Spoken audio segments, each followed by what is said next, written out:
Hello, Sikkim police station, ACP Ranjit Ganguly speaking. Hello hello sir, sir sir sir আমাকে বাঁচান sir. Sir ও ও মেরে ফেলবে, আমাকে মেরে ফেলবে। কে মেরে ফেলবে তোমায়? তুমি কোথায়? তোমার লোকেশনটা বলো। স্যার ও ও একটা রক্ত পিশাচ, একটা বিশাল বড় বড় বাদুড়।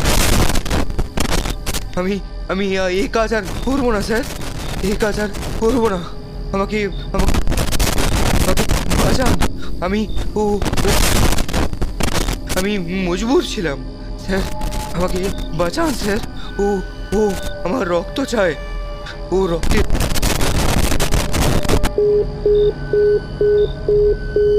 রকিত, তুমি ইমিডিয়েট লোকেশনটা ট্র্যাক করার চেষ্টা করো। কনস্টেবল, গাড়ি বের করে এখনই।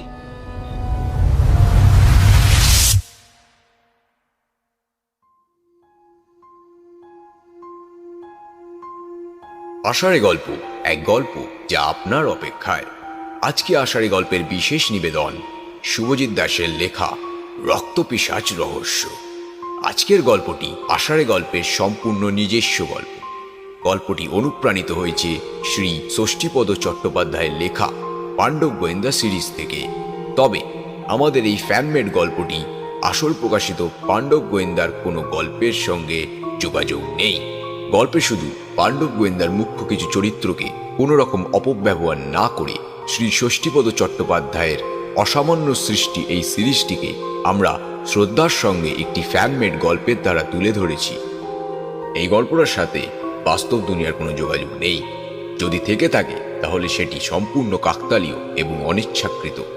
আমরা আশা করব আষাঢ়ে গল্পের শ্রোতারা শুধু একটি ভালো গল্প শোনার আনন্দে আমাদের এই নিবেদনটাকে গ্রহণ করবেন। তবে শুরু করা যাক শুভজিৎ দাসের লেখা রক্তপিশাচ রহস্য।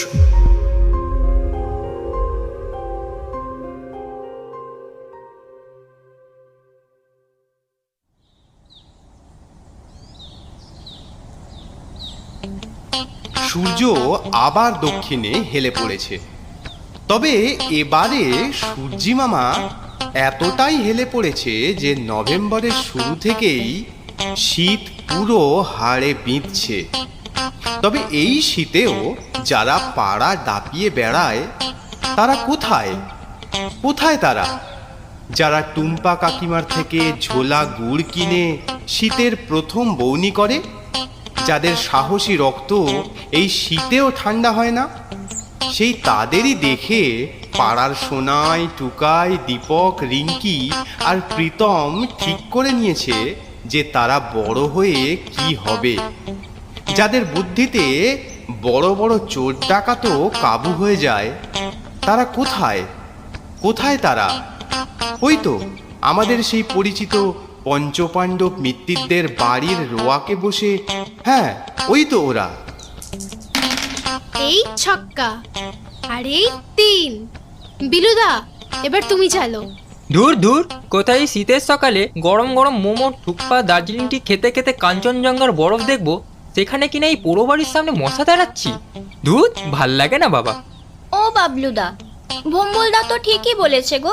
চলো না কোথা থেকে ঘুরে আসি। এই একবার বিষ্ণুপুর গিয়ে পিসিমার সঙ্গে দেখা করে এলে ভালো হতো না? ছক্কা ছক্কা 4, এই 1 2 3 আর এই 4। বাচ্চু, তোর আরো একটা গুটি কাটলাম। এইগুলো কিন্তু ঠিক নয় বাবলুদা, তুমি তো বিলুদার গুটিটা কাটতে পারতে। আগে আমার নিজের গুটিটা ঘরে তুলি। বিষ্ণুপুর যাওয়া যেতেই পারি, কিন্তু আমাদের ভম্বলের যা ফরমাইশ, তাতে পিসিমাকে শুধু শুধু হয়রান করা ছাড়া আর কিছুই নয়। হ্যাঁ, খাবারগুলো যেন সব আমি একাই খাই। তাও তো তুই একাই 80% খাস, আমাদেরকে তো মেপে সেপে 20% মতো দিস। এই তোরা থামবি, একটু লুডোটাই ফোকাস কর না। ধুর তোর লুডু, তন্ময়দেরকে দেখ, ওরা কি সুন্দর দল বেঁধে কাশ্মীর টাশ্মীর ঘুরে চলে এলো, আর আমরা কিনা এখনো এই মিত্তিরদের বাড়িতে বসে নিজেদের লুডুর গুটি সামলাচ্ছি। তা কোথায় যাবেন জাহাপানা? যাওয়ার জায়গা তো অভাব নেই, যেতে চাইলে অনেক জায়গায় যাওয়া যায়। তবে বেশ অনেকদিন ধরেই মনটা কেমন বরফ বরফ করছে। বরফ বরফ করছে নাকি? তাই ভাবছিলাম যে সিকিমটা একটু ঘুরে দেখে এলে মন্দ হতো না। বেশি দূরেও নয়, আবার বরফও দেখতে পেতাম। ওইসব মন ভুলানো কথা না তন্ময়কে গিয়ে শোনাস। মন আমার বরফ বরফ করছে। সোজাসুজি বল না রে, সিকিমে গিয়ে অথেন্টিক পাহাড়ি থুপকা খেতে চাস? এই আমি কোথাও যাব না, যা তো। আরে রাগ করছিস কেন? তুই তো জানিস তুই এরকম খোঁচে যাস বলেই বিলু তোর পিছনে লাগে। তাহলে বাবলুদা, সিকিমই কি আমাদের নেক্সট ডেস্টিনেশন? সত্যি? আমরা সত্যি সিকিম যাচ্ছি? কই দিদি, তাহলে এখনো বসে আছিস কেন? আমার একটাও ভালো পরার মতো সোয়েটার নেই। চ না, আজকে নিউ মার্কেট যাব। চ না রে। আরে বাবা দাঁড়া দাঁড়া, এত তাড়াহুড়ো কিসের বলতো? বাড়ি গিয়ে সবকিছু ঠিকঠাক করি, দেখি বাবা মা কি বলে। আমার বাড়ি থেকে অল সর্টেড। তোদের সঙ্গে যাচ্ছি যখন, আমার বাড়িতেও কেউ কিছু বলবে না। আমাদের বাড়ি থেকেও নো চাপ। বেশ, তাহলে দেখি বাবাকে বলে। সবকিছু ঠিকঠাক ভাবে বন্দোবস্ত হয়ে গেলে কাল পরশুর দিকে বেরোনো যেতেই পারে। এই বাবলু, পঞ্চু যাবে না আমাদের সঙ্গে? পঞ্চু না গেলে কি হয় রে ভম্বল? ওর কথা আমার মাথায় আছে, তবে এবারে আর ডাব রুটি বা খোলডোল মুড়ে নয়, নিয়ে গেলে ভালো করে সকলে প্রকাশ্যে নিয়ে যাব। অনেক হলো, এবার ওট ওট, সান খাওয়া করে বিকেল 4:30 নাগাদ আমার বাড়িতে আসিস সবাই। বাকি ডিসকাশনটা তখনই হবে।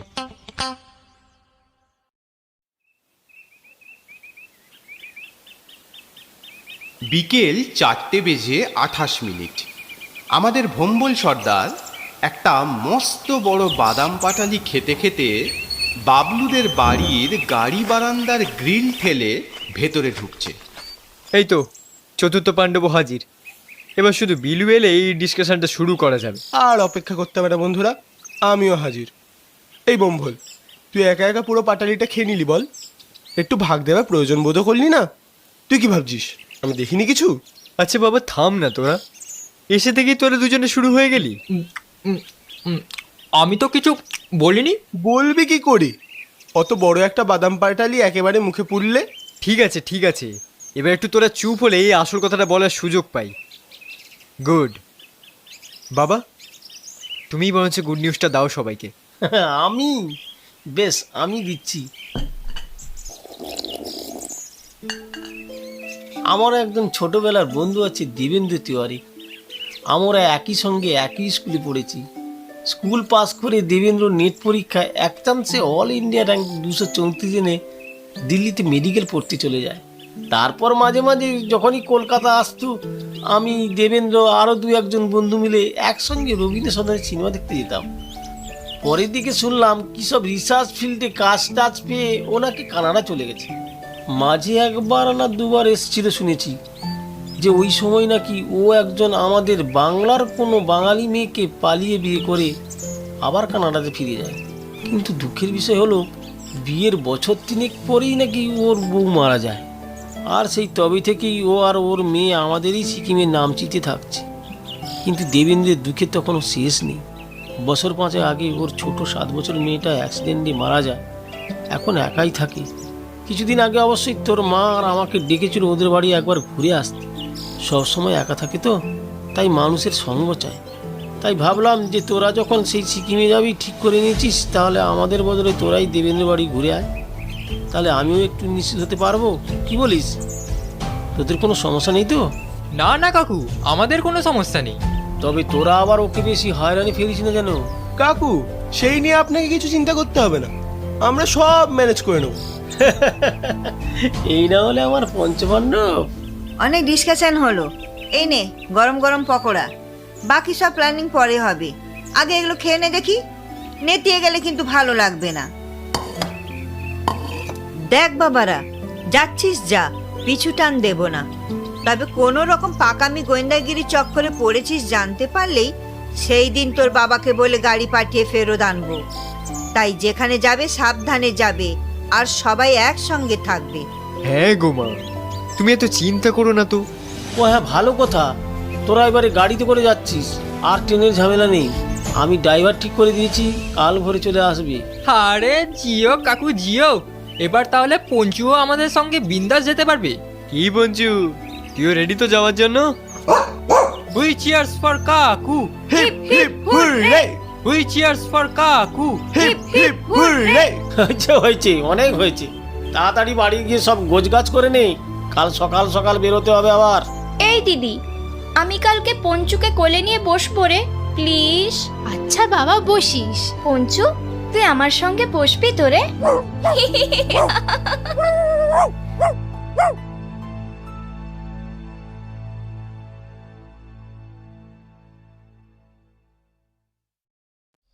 হ্যাঁ স্যার, হ্যাঁ হ্যাঁ, না আমি রাতের পাহারা বাড়িয়ে দিয়েছি। না না স্যার, মিডিয়ার কানে এখনও পর্যন্ত কোনো খবর যায়নি, কিন্তু আরও কতদিন আটকে রাখতে পারবো জানি না। এমনিতেও লোকালসদের মুখে মুখে খবরটা গোটা সিকিমে রটছে। হ্যাঁ হ্যাঁ, ওকে স্যার, ওকে, জয় হিন্দ স্যার। স্যার। বলো প্রকৃত, কোনো ইনফরমেশন? ইয়েস স্যার, তেনজিংয়ের লাশটা পাওয়া গেছে স্যার। পাওয়া গেছে? কোথায়? স্যার কার্তকের কাছে। কিন্তু স্যার। কিন্তু কি? পরিষ্কার করে বলো তো প্রকৃত। স্যার তেনজিংকে ওই একইভাবে খুন করা হয়েছে, শরীরে এক ফোঁটাও রক্ত নেই, আর আর ঘাড়ের কাছেও পাশাপাশি একই রকমের দুটো ফুটো। আবার? তাহলে কি সত্যি রক্ত পিশাচ? না না প্রকৃত, তুমি গাড়ি বার করতে বলো আর ফরেনসিক ডিপার্টমেন্টকে জানিয়ে দাও যাতে ইমিডিয়েট স্পটে পৌঁছায়। Okay sir. তাহলে কি এই সব কিছুর পেছনে সত্যিই কি রক্ত পিশাচ?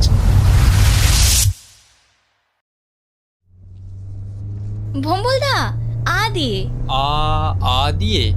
আ দিয়ে আহা, আমি শ্রী শ্রী ভজ হরি ভম্বল, শীতে দি কম্বল হয়ে না কো অম্বল। দিলি তো পুরো গানের লড়াইটা নষ্ট করে দিলি। সিকিমের পাহাড়ের রাস্তা দিয়ে আমাদের সেই পরিচিত পঞ্চপাণ্ডব ও তাদের প্রিয় অনুগত পঞ্চু এসে পড়েছে এক নতুন শহরে, এক অজানা নতুন অ্যাডভেঞ্চারের টানে। চারিদিকে যেন ছবির মতো দৃশ্য। পর্বতরা সব মাথা তুলে দাঁড়িয়ে রয়েছে, ঝিরিঝিরি ঠান্ডা হাওয়া গাল ছুঁয়ে যাচ্ছে, আর নিচে সবুজ উপত্যকা যেন কার্পেট বিছিয়ে দিয়েছে। মেঘগুলি যেভাবে পাহাড়কে জড়িয়ে ধরে আছে, ঠিক তেমনই এক অদৃশ্য রহস্য তাদের ঘিরে ফেলতে শুরু করেছে। কারণ সিকিমের এই সুন্দর শান্তির আড়ালে লুকিয়ে আছে কিছু ভয়ঙ্কর, কিছু অজানা, যা তাদের অপেক্ষায় রয়েছে।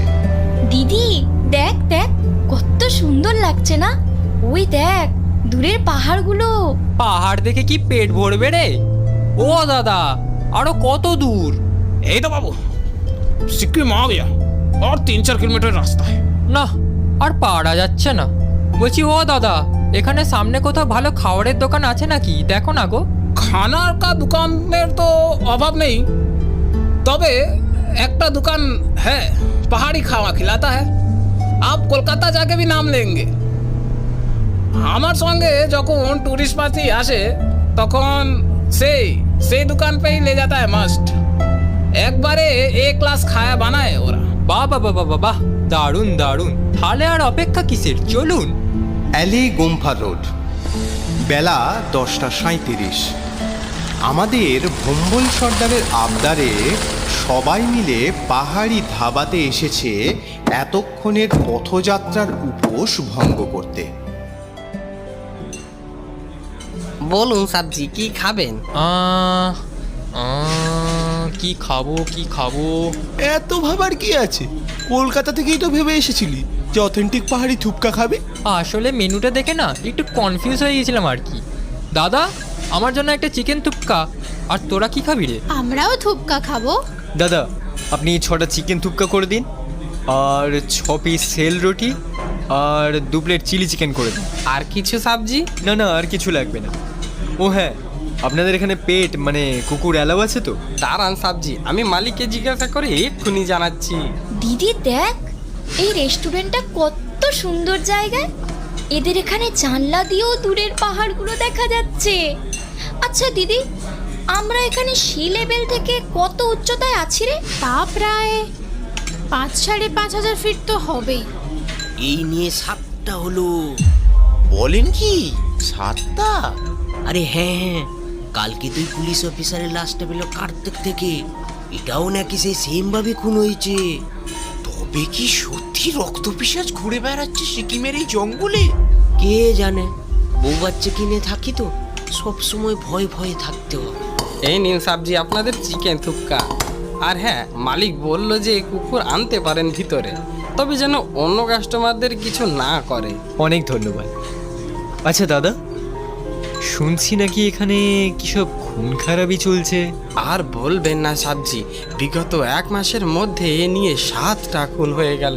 পুলিশ কোনো স্টেপ নিচ্ছে না? পুলিশ তো স্টেপ নিচ্ছে, কিন্তু তেনাদেরকে ধরা কি আর পুলিশের সাধ্যে? তেনাদের বলতে ভূতুদের ব্যাপার নাকি? রক্ত পিশাচ। এতদিনে যতগুলো খুন হয়েছে সে সবগুলো লাশে দেহে 1 ফোঁটা রক্ত নেই। আবার ঘাড়ের কাছে চোষক দাঁতের কামড়ের মতো 2টো ফুটো রয়েছে। এলাকার বাসিন্দারা তো নাকি লাশের ওপর একটা বড় বাঁদরকেও দেখেছে। সে তো ভয়াবহ কাণ্ড। তা বলছি কি সাবজি, যে হারে জঙ্গলের গাছ পাহাড় কেটে মল কারখানা হচ্ছে, তার জন্য পাহাড়ের অবদেবতারা ক্রুদ্ধ হয়েছেন। তারই ফলে এই সব। আপনারা একটু সাবধানে থাকবেন। হ্যাঁ, কিন্তু এত বড় একটা কাণ্ড দেশে ঘটে চলেছে, কিন্তু কোনো নিউজ চ্যানেল বা পেপারে কোনো খবর তো কই নেই। খবর থাকলে তো সমস্যা কি না? আমাদের এই সিকিম চলেই তো ট্যুরিস্টের জোরে। প্রত্যেক বছর এই সময় হাজার হাজার ট্যুরিস্ট আসে। যদি এই সময়ে এইরকম একটা খবর সারা দেশে রটে যায়, তাহলে কি ট্যুরিস্টরা আর আসবে? বুঝলাম। সাবজি আমি যাই, আপনাদের চিলি চিকেন আর শেল রুটিটা আনি গিয়ে। বলছি দাদা, একটু জল দিয়ে যাবেন? এই ছোটু, সাবজিদের টেবিলে জল দে। কি বুঝলি বাবলু? বুঝলাম তো অনেক কিছুই, কিন্তু আমাদের অত মাথা ঘামিয়ে কাজ নেই। মনে নেই মা কি বলে পাঠিয়েছে আমাদের? ঘুরতে এসেছি, ঘোরাটাই এনজয় করব। হ্যাঁ বিলুদা, এমনিতেও শুনছো না খুন খারাপির ব্যাপার, এর মধ্যে আমাদের নাক না গলানোই ভালো। এই তো চিলি চিকেনও এসে গেছে, তোরা খা, আমি পঞ্চুকে নিয়ে আসি গিয়ে। ও বেচারা কিছু না খেয়ে বসে আছে।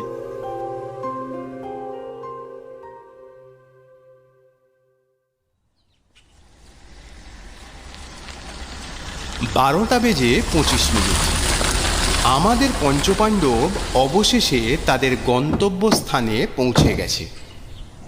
Welcome welcome welcome. আরে আসো আসো মাই ব্রেভ বয়েজ অ্যান্ড গার্লস। আরে তোমাদের কথা তো অনেক শুনেছি, তোমরা তো বাংলার গর্ব এখন। মদন, এই মদন, আরে ওদের লাগেজগুলো একটু ভিতরে নিয়ে যা। আরে থাক থাক আঙ্কেল, আমরা নিয়ে যেতে পারবো, আপনাকে তো ব্যস্ত হতে হবে না। বাবলু, তোর মা বাবা এখন কেমন আছে রে? ওদেরকে তো আসতে বললেও আসে না। মা বাবা দুজনেই একদম ভালো আছে কাকু। এই দেখ, আমিও না তোদেরকে দরজার সামনেই দাঁড় করে রেখেছি। আয় আয়, ভিতরে আয়।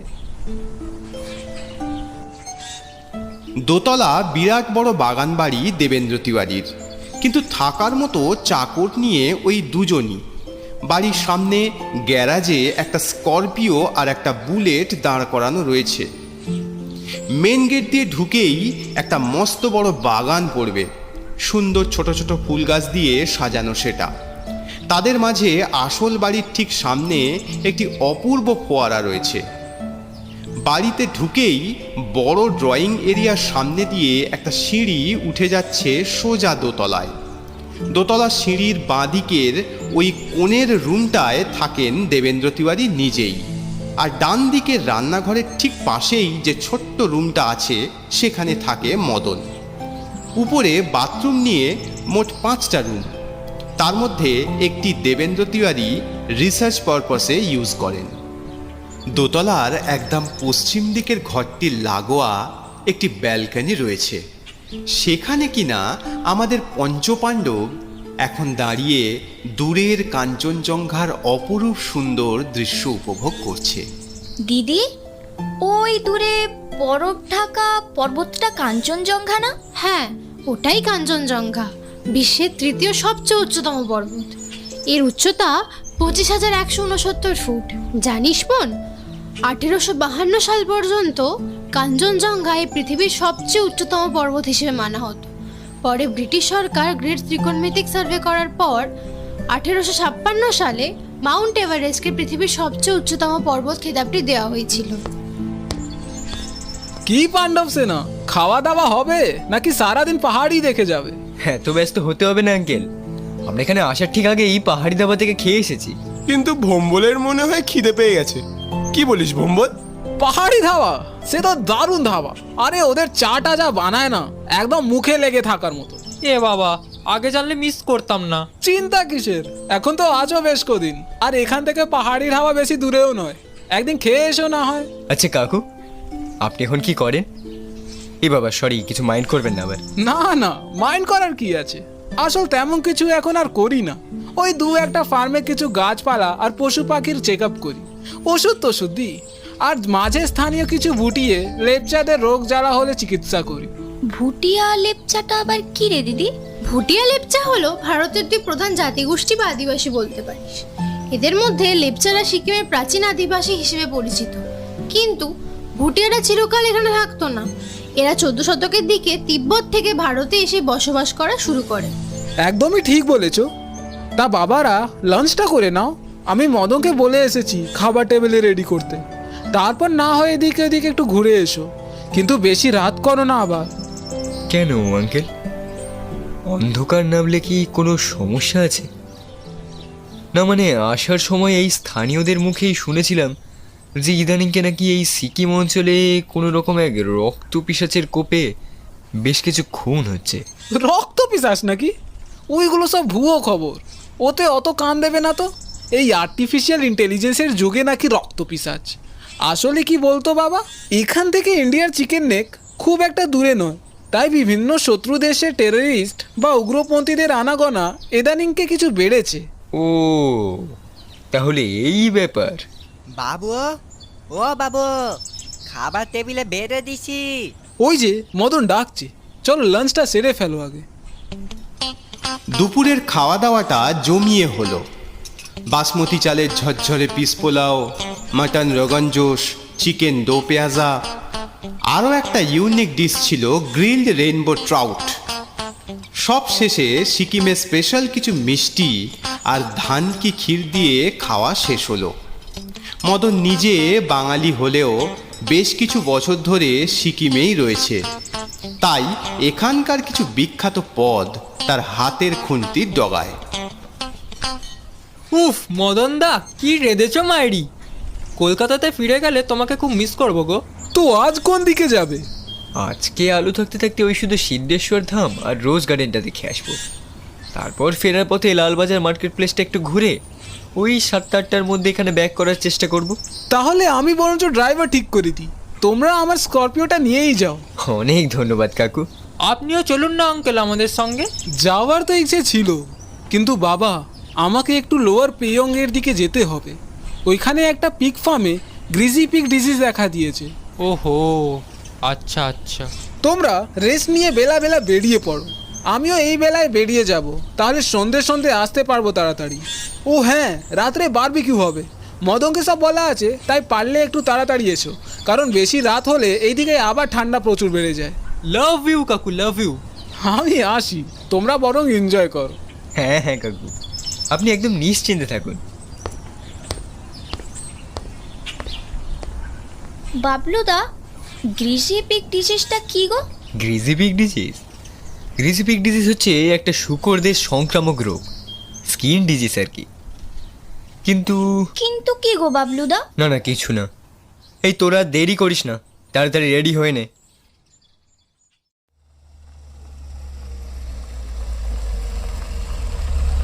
সিদ্ধেশ্বর ধামের বিশাল শিবমূর্তি দর্শন করে আর রোজ গার্ডেনের ষোলফোকের অপরূপ সুন্দর দৃশ্য দেখার পর আমাদের পঞ্চপাণ্ডব লালবাজার মার্কেটের লাল রঙের সুন্দর সুন্দর মার্কেট বিল্ডিংগুলোর মধ্যে এসে পড়েছে। এই ভম্বল, তুই কি খাচ্ছিস রে? বাদাম পাটালি। কোত্থেকে পেলি? হ্যাঁ, বাড়ি থেকে এনেছি। বাহ বাহ, নিজেই লুকিয়ে রেখে দিয়েছিস বল, আমাদেরকে দেওয়ার প্রয়োজনও মনে করিসনি? ওই দিদি দেখ কি সুন্দর চাবির রিংগুলো, ওই দেখ সুন্দর সুন্দর ডোর হ্যাঙ্গিংও আছে রে, চ না গিয়ে দেখি। বাবলুদা, তোমরা এখানেই দাঁড়াও, আমরা ওই ফেরিওয়ালার কাছ থেকে এক্ষুনি যাবো আর আসবো। আচ্ছা যা, কিন্তু এদিক ওদিক যাবি না আবার। আমরা ওই পাশের দোকানটাতেই আছি, তোদের হয়ে গেলে ওখানেই এসে দাঁড়াস। ও আঙ্কেল, এই চাবির রিংগুলো কত করে গো? পুরো কাঠের গুলো 40 টাকা, কাঠ আর লোহার কাজ আছে যেগুলো সেগুলো 60 টাকা, আর পুরো লোহার কাজ আছে যেগুলো সেগুলো 100 টাকা করে। কিন্তু তার থেকেও দামি আছে পুরো ভালো সেগুন কাঠের তৈরি, সূক্ষ্ম কারুকার্য, সেগুলো 150 টাকা করে। দিদি এইগুলো দেখ, দারুণ না? কি সূক্ষ্ম হাতের কাজ। কাকু এইগুলো কি 60 টাকা করে? হ্যাঁ মা, তবে দুটো নিলে একটা 50 টাকা করে দেব। তা মারা আসছো থেকে? কলকাতা থেকে। বাঙালি দিকেই আন্দাজ করেছিলাম, আমিও বাঙালি। তোমরা বরং এই ভালো সেগুন কাঠের গুলো নাও, 150 জায়গায় 120 করে দেব। কিন্তু কাকু এগুলো তো খুবই সূক্ষ্ম, দেখে মনে হয় একটু হাত দিলেই ভেঙে যাবে। তাই পৃথিবীতে কোন জিনিসটা চিরস্থায়ী আছে বলো মা? তুমি চিন্তা করো না, খুব একটা সহজে ভাঙবে না। আর যদি ভেঙে যায়, আর তোমরা যদি এখানে কদিন থাকো, তাহলে এনো আমার কাছে, আমি হয় বদলে দেব, না হলে সারিয়ে দেব। কেমন? তাহলে কাকু এইটা দাও। আর ওই যে, হ্যাঁ না না, ওটার পিছনে যেটা, হ্যাঁ হ্যাঁ ওইটা দাও। কত হলো কাকু? তোমার হলো গিয়ে 240 টাকা। দাঁড়াও মা, এই নাও, এই একটা চাবির রিং আমার তরফ থেকে। আপনি খুব ভালো কাকু। তা কাকু, আপনার বাড়ি কোথায়? আমার বাড়ি? আমার আর বাড়ি? আমার কোনো বাড়ি ঘর আত্মীয় স্বজন কেউ নেই। অনেক ছোটবেলায় এসেছিলাম এক বন্ধুর সঙ্গে, তখনই এখানকার চা বাগানগুলোতে কাজ করতাম। পরের দিকে সেখান থেকে তাড়িয়ে দেয়, তাই এখন পেট চালাতে এই চাবি রিংগুলো বানাই আর বেচি। ওই বাচ্চু বিচ্ছু, হলো তোদের? হ্যাঁ বাবলুদা, আসছি। বিলু, তুই ড্রাইভারকে গাড়ি ঘুরিয়ে নিতে বল, ঠান্ডা বাড়ছে, আর বেশিক্ষণ নয়, এবার ফিরবো। সন্ধে 7:25। দেবেন্দ্র তিওয়ারির বাগান বাড়ির সামনের বাগানের ডান কোণে মদন বারবিকিউয়ের আয়োজন করছে। তার তদারকিতে দেবেন্দ্র তিওয়ারি নিজেই।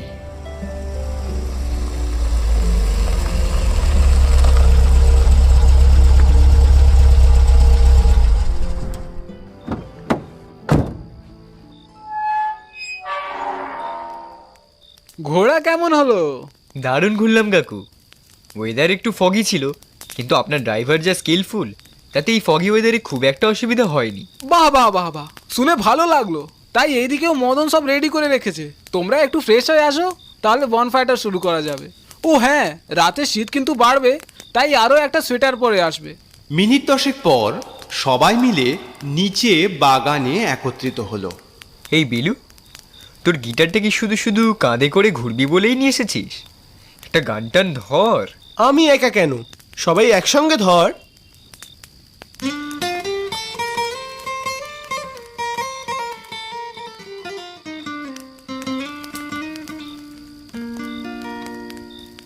যদি কেড়ে নিতে বলে কবিতা ঠাসা খাতা, যেন কেড়ে নিতে দেব না। সবাই। যদি ছেড়ে নিতে বলে সুরে কত কথা, যেন আমি ছাড়তে দেব না। যদি কেড়ে নিতে বলে কবিতা ঠাসা খাতা, যেন কেড়ে নিতে দেব না। যদি ছেড়ে যেতে বলে শহুরে কত কথা, যেন আমি ছাড়তে দেব না। আর আমি জানি জানি চোরা বালি কতখানি গিরেছে আমাদের। আর আমি জানি জানি প্রতি রাতে হয় রাজি হারানো সব দেখো। আরে ভাবে নরম বালিশে তোমার ওই চোখে লালিশে বেঁচে থাক রাত করি রে স্নান, ঠোঁটে নিয়ে বেঁচে থাকার গান। আরে ভাবে মুখের চাদরে পরিচিত হাতের আদরে, সুখে থাক রাত করি রে স্নান, ঠোঁটে নিয়ে বাঁচিয়ে রাখার গান। স্যার, আরও একটা লাশ বোমটার দিকে পাওয়া গেছে। বলো কি? হ্যাঁ স্যার, সেই সেম ভাবে খুন করা হয়েছে, বডিতে নো ব্লাড, আর ঘাড়ের কাছে 2 ফুটো। সিচুয়েশন তো এবার হাতের বাইরে বেরিয়ে যাচ্ছে প্রকৃত। উপর থেকে প্রেশার পড়ছে, মিডিয়াকেও আর আটকে রাখা যাচ্ছে না। আমি এবার কি করব কিছু বুঝতে পারছি না, এ তো পুরো ভৌতিক ব্যাপার। কিন্তু কমিশনার স্যারকে সেসব কি করে বোঝাবো? উনি তো আমার রক্ত চুষে খাবেন। স্যার, আপনি স্পটে যাবেন তো? হ্যাঁ, যেতে তো হবেই। বডিটা আইডেন্টিফাই করা গেল?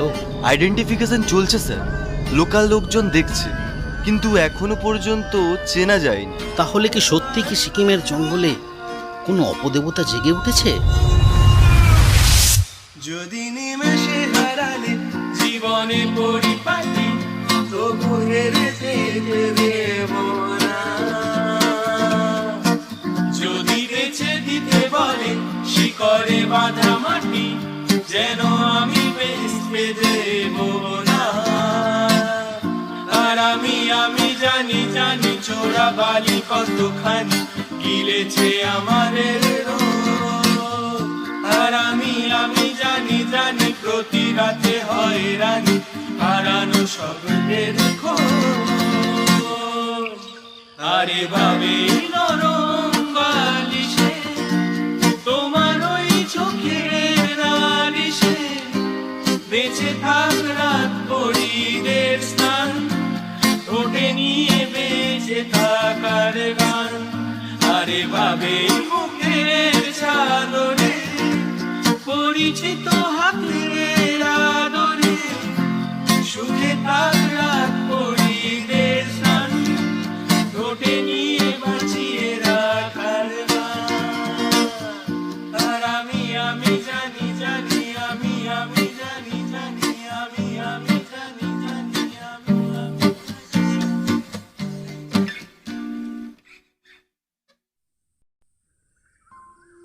সকাল 7:45। আরও এক নতুন সকালের সাথে এক নতুন আকাশ, আর এই নতুন জায়গায় আমাদের পঞ্চপাণ্ডবের নাকের ডগায় ঝলসে উঠছে এক নতুন রহস্য। কি এই রক্তপিশাচ? সত্যিই কি তাহলে সিকিমের কোনো এক আদিম জঙ্গলের অপদেবতা জেগে উঠেছে? কি পঞ্চু, কিরে রেগে আছিস আমার উপর? কালকে তোকে কোথাও নিয়ে যাইনি বলে রেগে আছিস? আহা গো। আচ্ছা, আজকে চ, তোকে নিয়ে যাব। যাবি তো?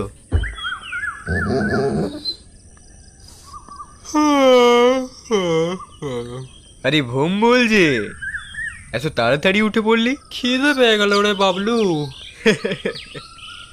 রাতে এত কাবাব আইটেম খেয়েও আমার এখনো পেট ভার হয়ে আছে।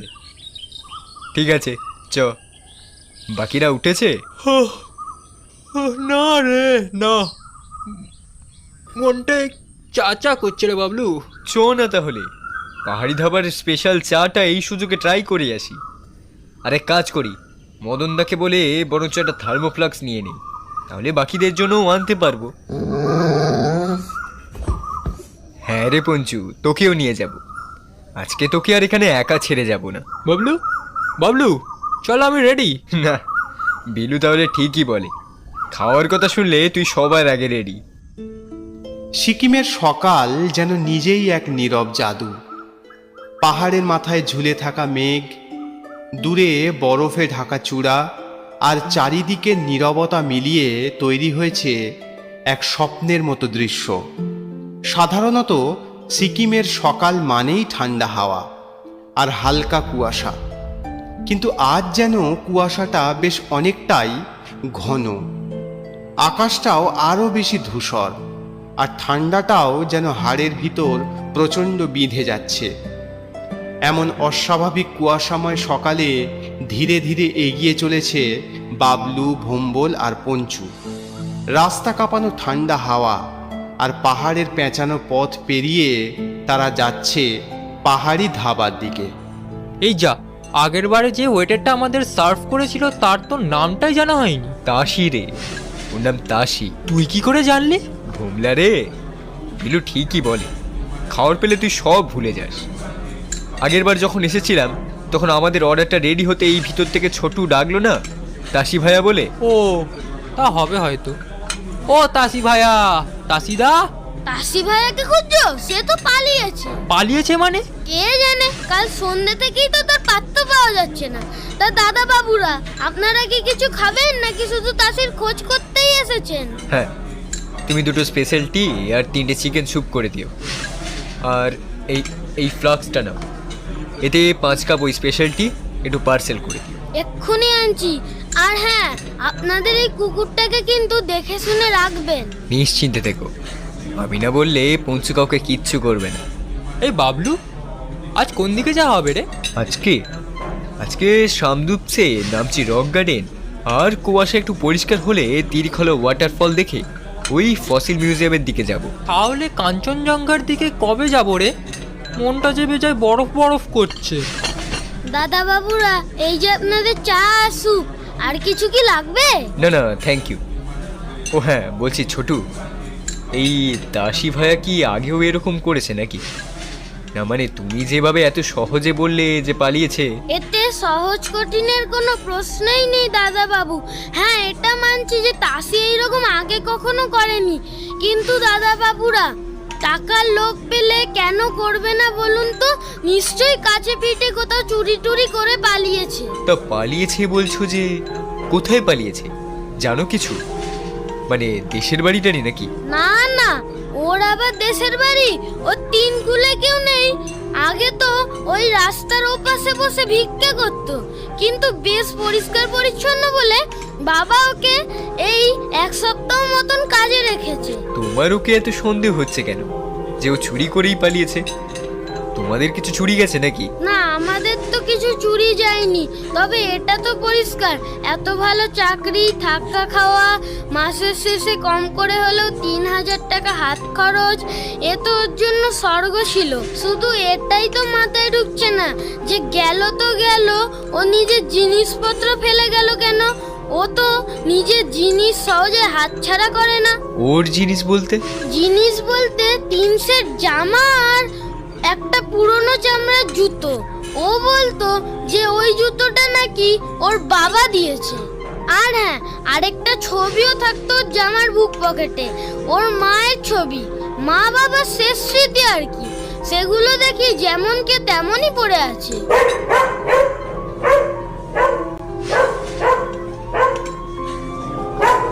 পঞ্চু, চুপ কর।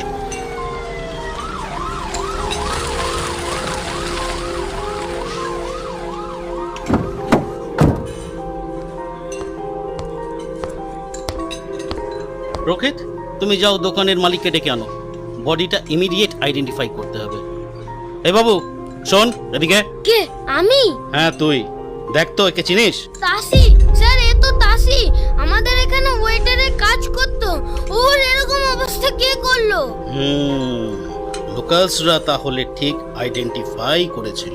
রণজিৎ আঙ্কেল, আপনি সিকিম পুলিশে? আরে এ কি দেখছি, বাবলু তুই এখানে? ওই আর কি আঙ্কেল, ঘুরতে এসেছি শীতের ছুটিতে। আরে তোরা তো এখন ভারত বিখ্যাত। লালবাইয়ের গুপ্তধনের পর তো সারা ভারতে প্রায় প্রত্যেকটা নিউজ পেপারে তোদের নাম। তা বাবলু, তোর বাবা কেমন আছে রে? এসেছে নাকি এখানে? না আঙ্কেল, আমরা 5 জনই এসেছি, আর বাবা মা দুজনেই একদম ভালো আছে। আপনার ট্রান্সফারের পর এই প্রথমবার আপনাকে দেখছি। কলকাতায় যখন ছিলেন তখন সপ্তাহে 2 দিন অন্তত বাবার সঙ্গে আপনার বাড়ি যেতাম। যাব কলকাতায় আবার যাব। শুধু একটা বাজে কেসে আমাকে নাকানি চুবানি খাই এখানে আটকে রেখেছে। রক্তপিশাচ রহস্য? হ্যাঁ, রক্তপিশাচই বটে।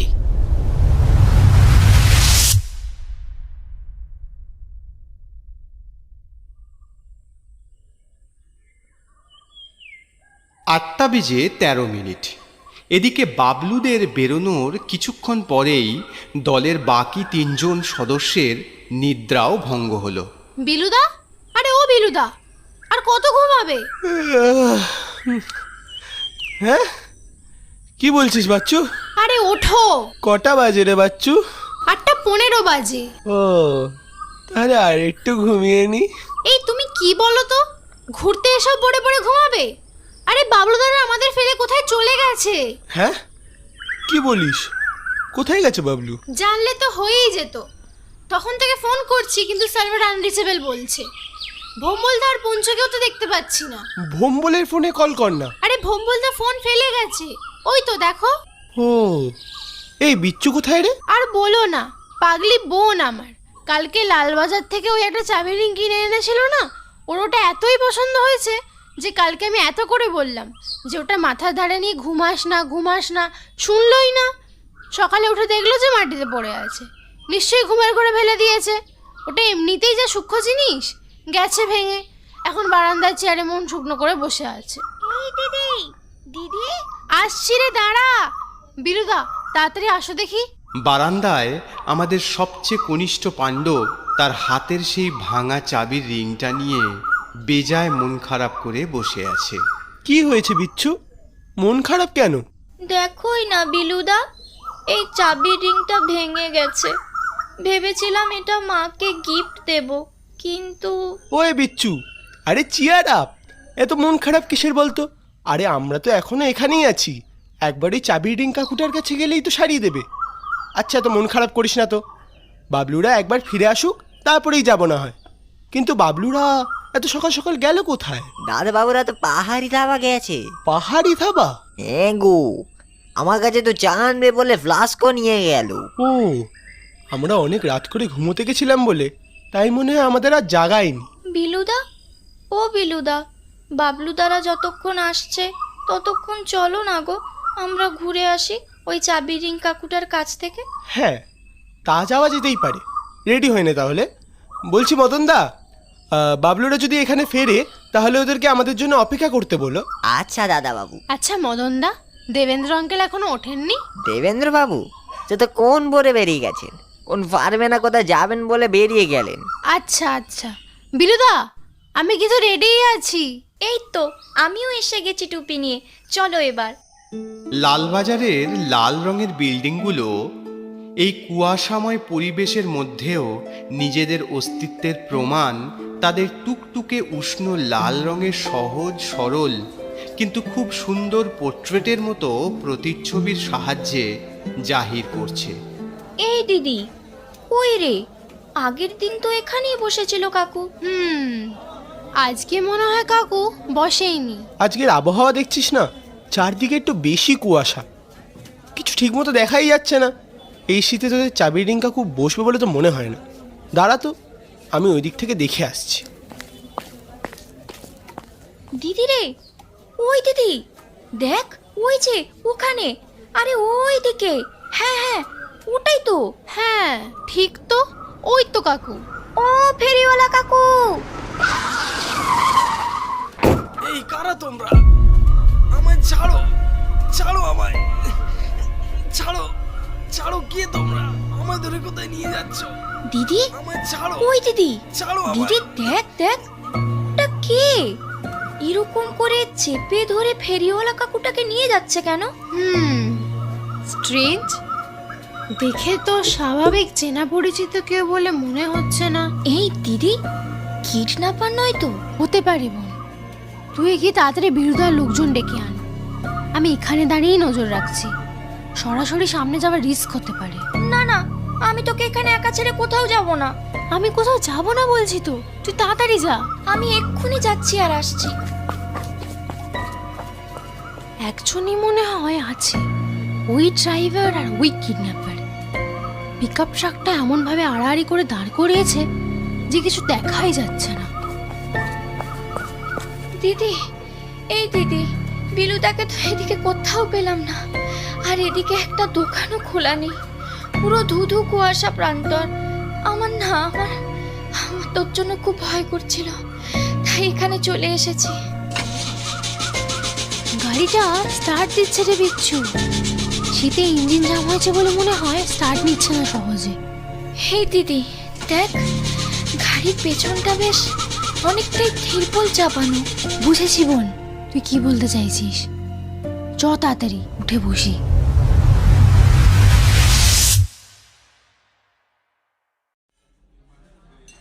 পোস্টমর্টম হয়নি আঙ্কেল? তাতে কিছু ধরা পড়ছে না? ধরা পড়েছে বলতে আসলে লাশগুলো যতক্ষণে হদিশ পাচ্ছি ততক্ষণে বডি মরে অলরেডি 48 ঘন্টার বেশি হয়ে যাচ্ছে। তাই বডির পচন ধরে যাচ্ছে বলে সূক্ষ্ম জিনিসগুলো আইডেন্টিফাই করা খুব ডিফিকাল্ট হয়ে দাঁড়াচ্ছে। তাও তো এই ঠান্ডার জন্য শরীরের গঠনটা নষ্ট হচ্ছে না, না হলে এখনো পর্যন্ত সব কটা দেহ থেকেই লাস্ট ড্রপ অফ ব্লাডটাও নিগড়ে বের করে নেওয়া হচ্ছে। তাই শরীরের চামড়া এতটাই ডিফর্ম হয়ে যাচ্ছে যে আর বোঝার মতো থাকছেই না কিছু। কিন্তু ভাগ্যবশত লাস্ট দুটো খুনের হদিশ আমরা খুব তাড়াতাড়ি পেয়েছি, বাট তাতেও সেই সেম, কোনো ব্লাড নেই। তবে তাসির আগে যে খুনটা হয়েছে তাতে তার ঘাড়ের যে ফুটোটা হয়েছে তার ফরেনসিক রিপোর্ট করে কি পাওয়া গেছে জানো? কি আঙ্কেল? ড্রাকোলিন। ড্রাকোলিন? হ্যাঁ, ড্রাকোলিন।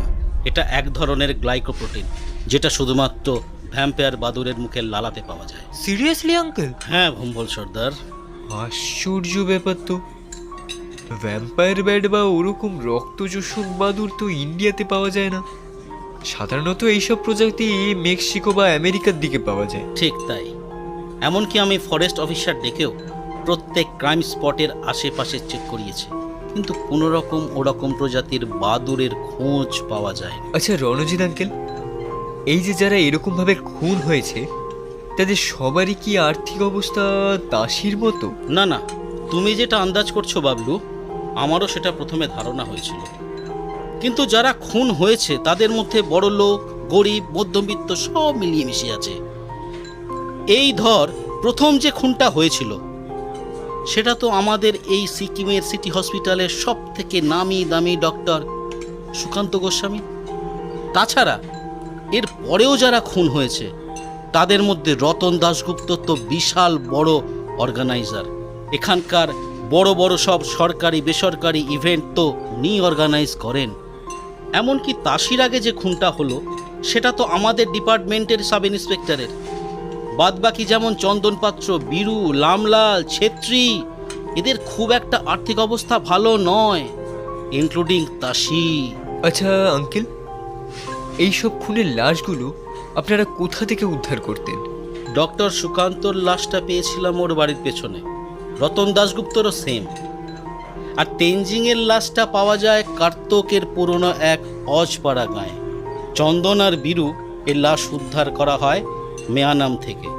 রামলালের দেহ উদ্ধার হয় কিয়ং নেসালার জঙ্গলে, আর তাসির উদ্ধার হয় বোমটার কাছ থেকে। আচ্ছা রণজিৎ আঙ্কেল, আপনি এটা নোটিস করেছেন এই যে যারা খুন হয়েছে তাদের মধ্যে যাদের আর্থিক অবস্থা খুব ভালো তারা কিন্তু এই লোকালয়ের আশেপাশেই খুন হয়েছে, আর যাদের অবস্থা তাসির মতো তাদের সবার লাশগুলো কিন্তু পাওয়া যায় সিকিমের জঙ্গলে এলাকাগুলিতে। সেটা তো নোটিস করেছি, কিন্তু তাতে কি? তাতে কিছুই নয়। কিন্তু কাকু, আমি একটু ফোনটা রিসিভ করছি। হ্যাঁ হ্যাঁ হ্যাঁ, নো প্রবলেম। হ্যাঁ বিলু বল। বাবলু, আমি তোকে ইমিডিয়েটলি আমার লোকেশন শেয়ার করছি। তুই পুলিশ সঙ্গে করে যত তাড়াতাড়ি পারবি আয়। সাংঘাতিক জিনিস ঘটে গেছে।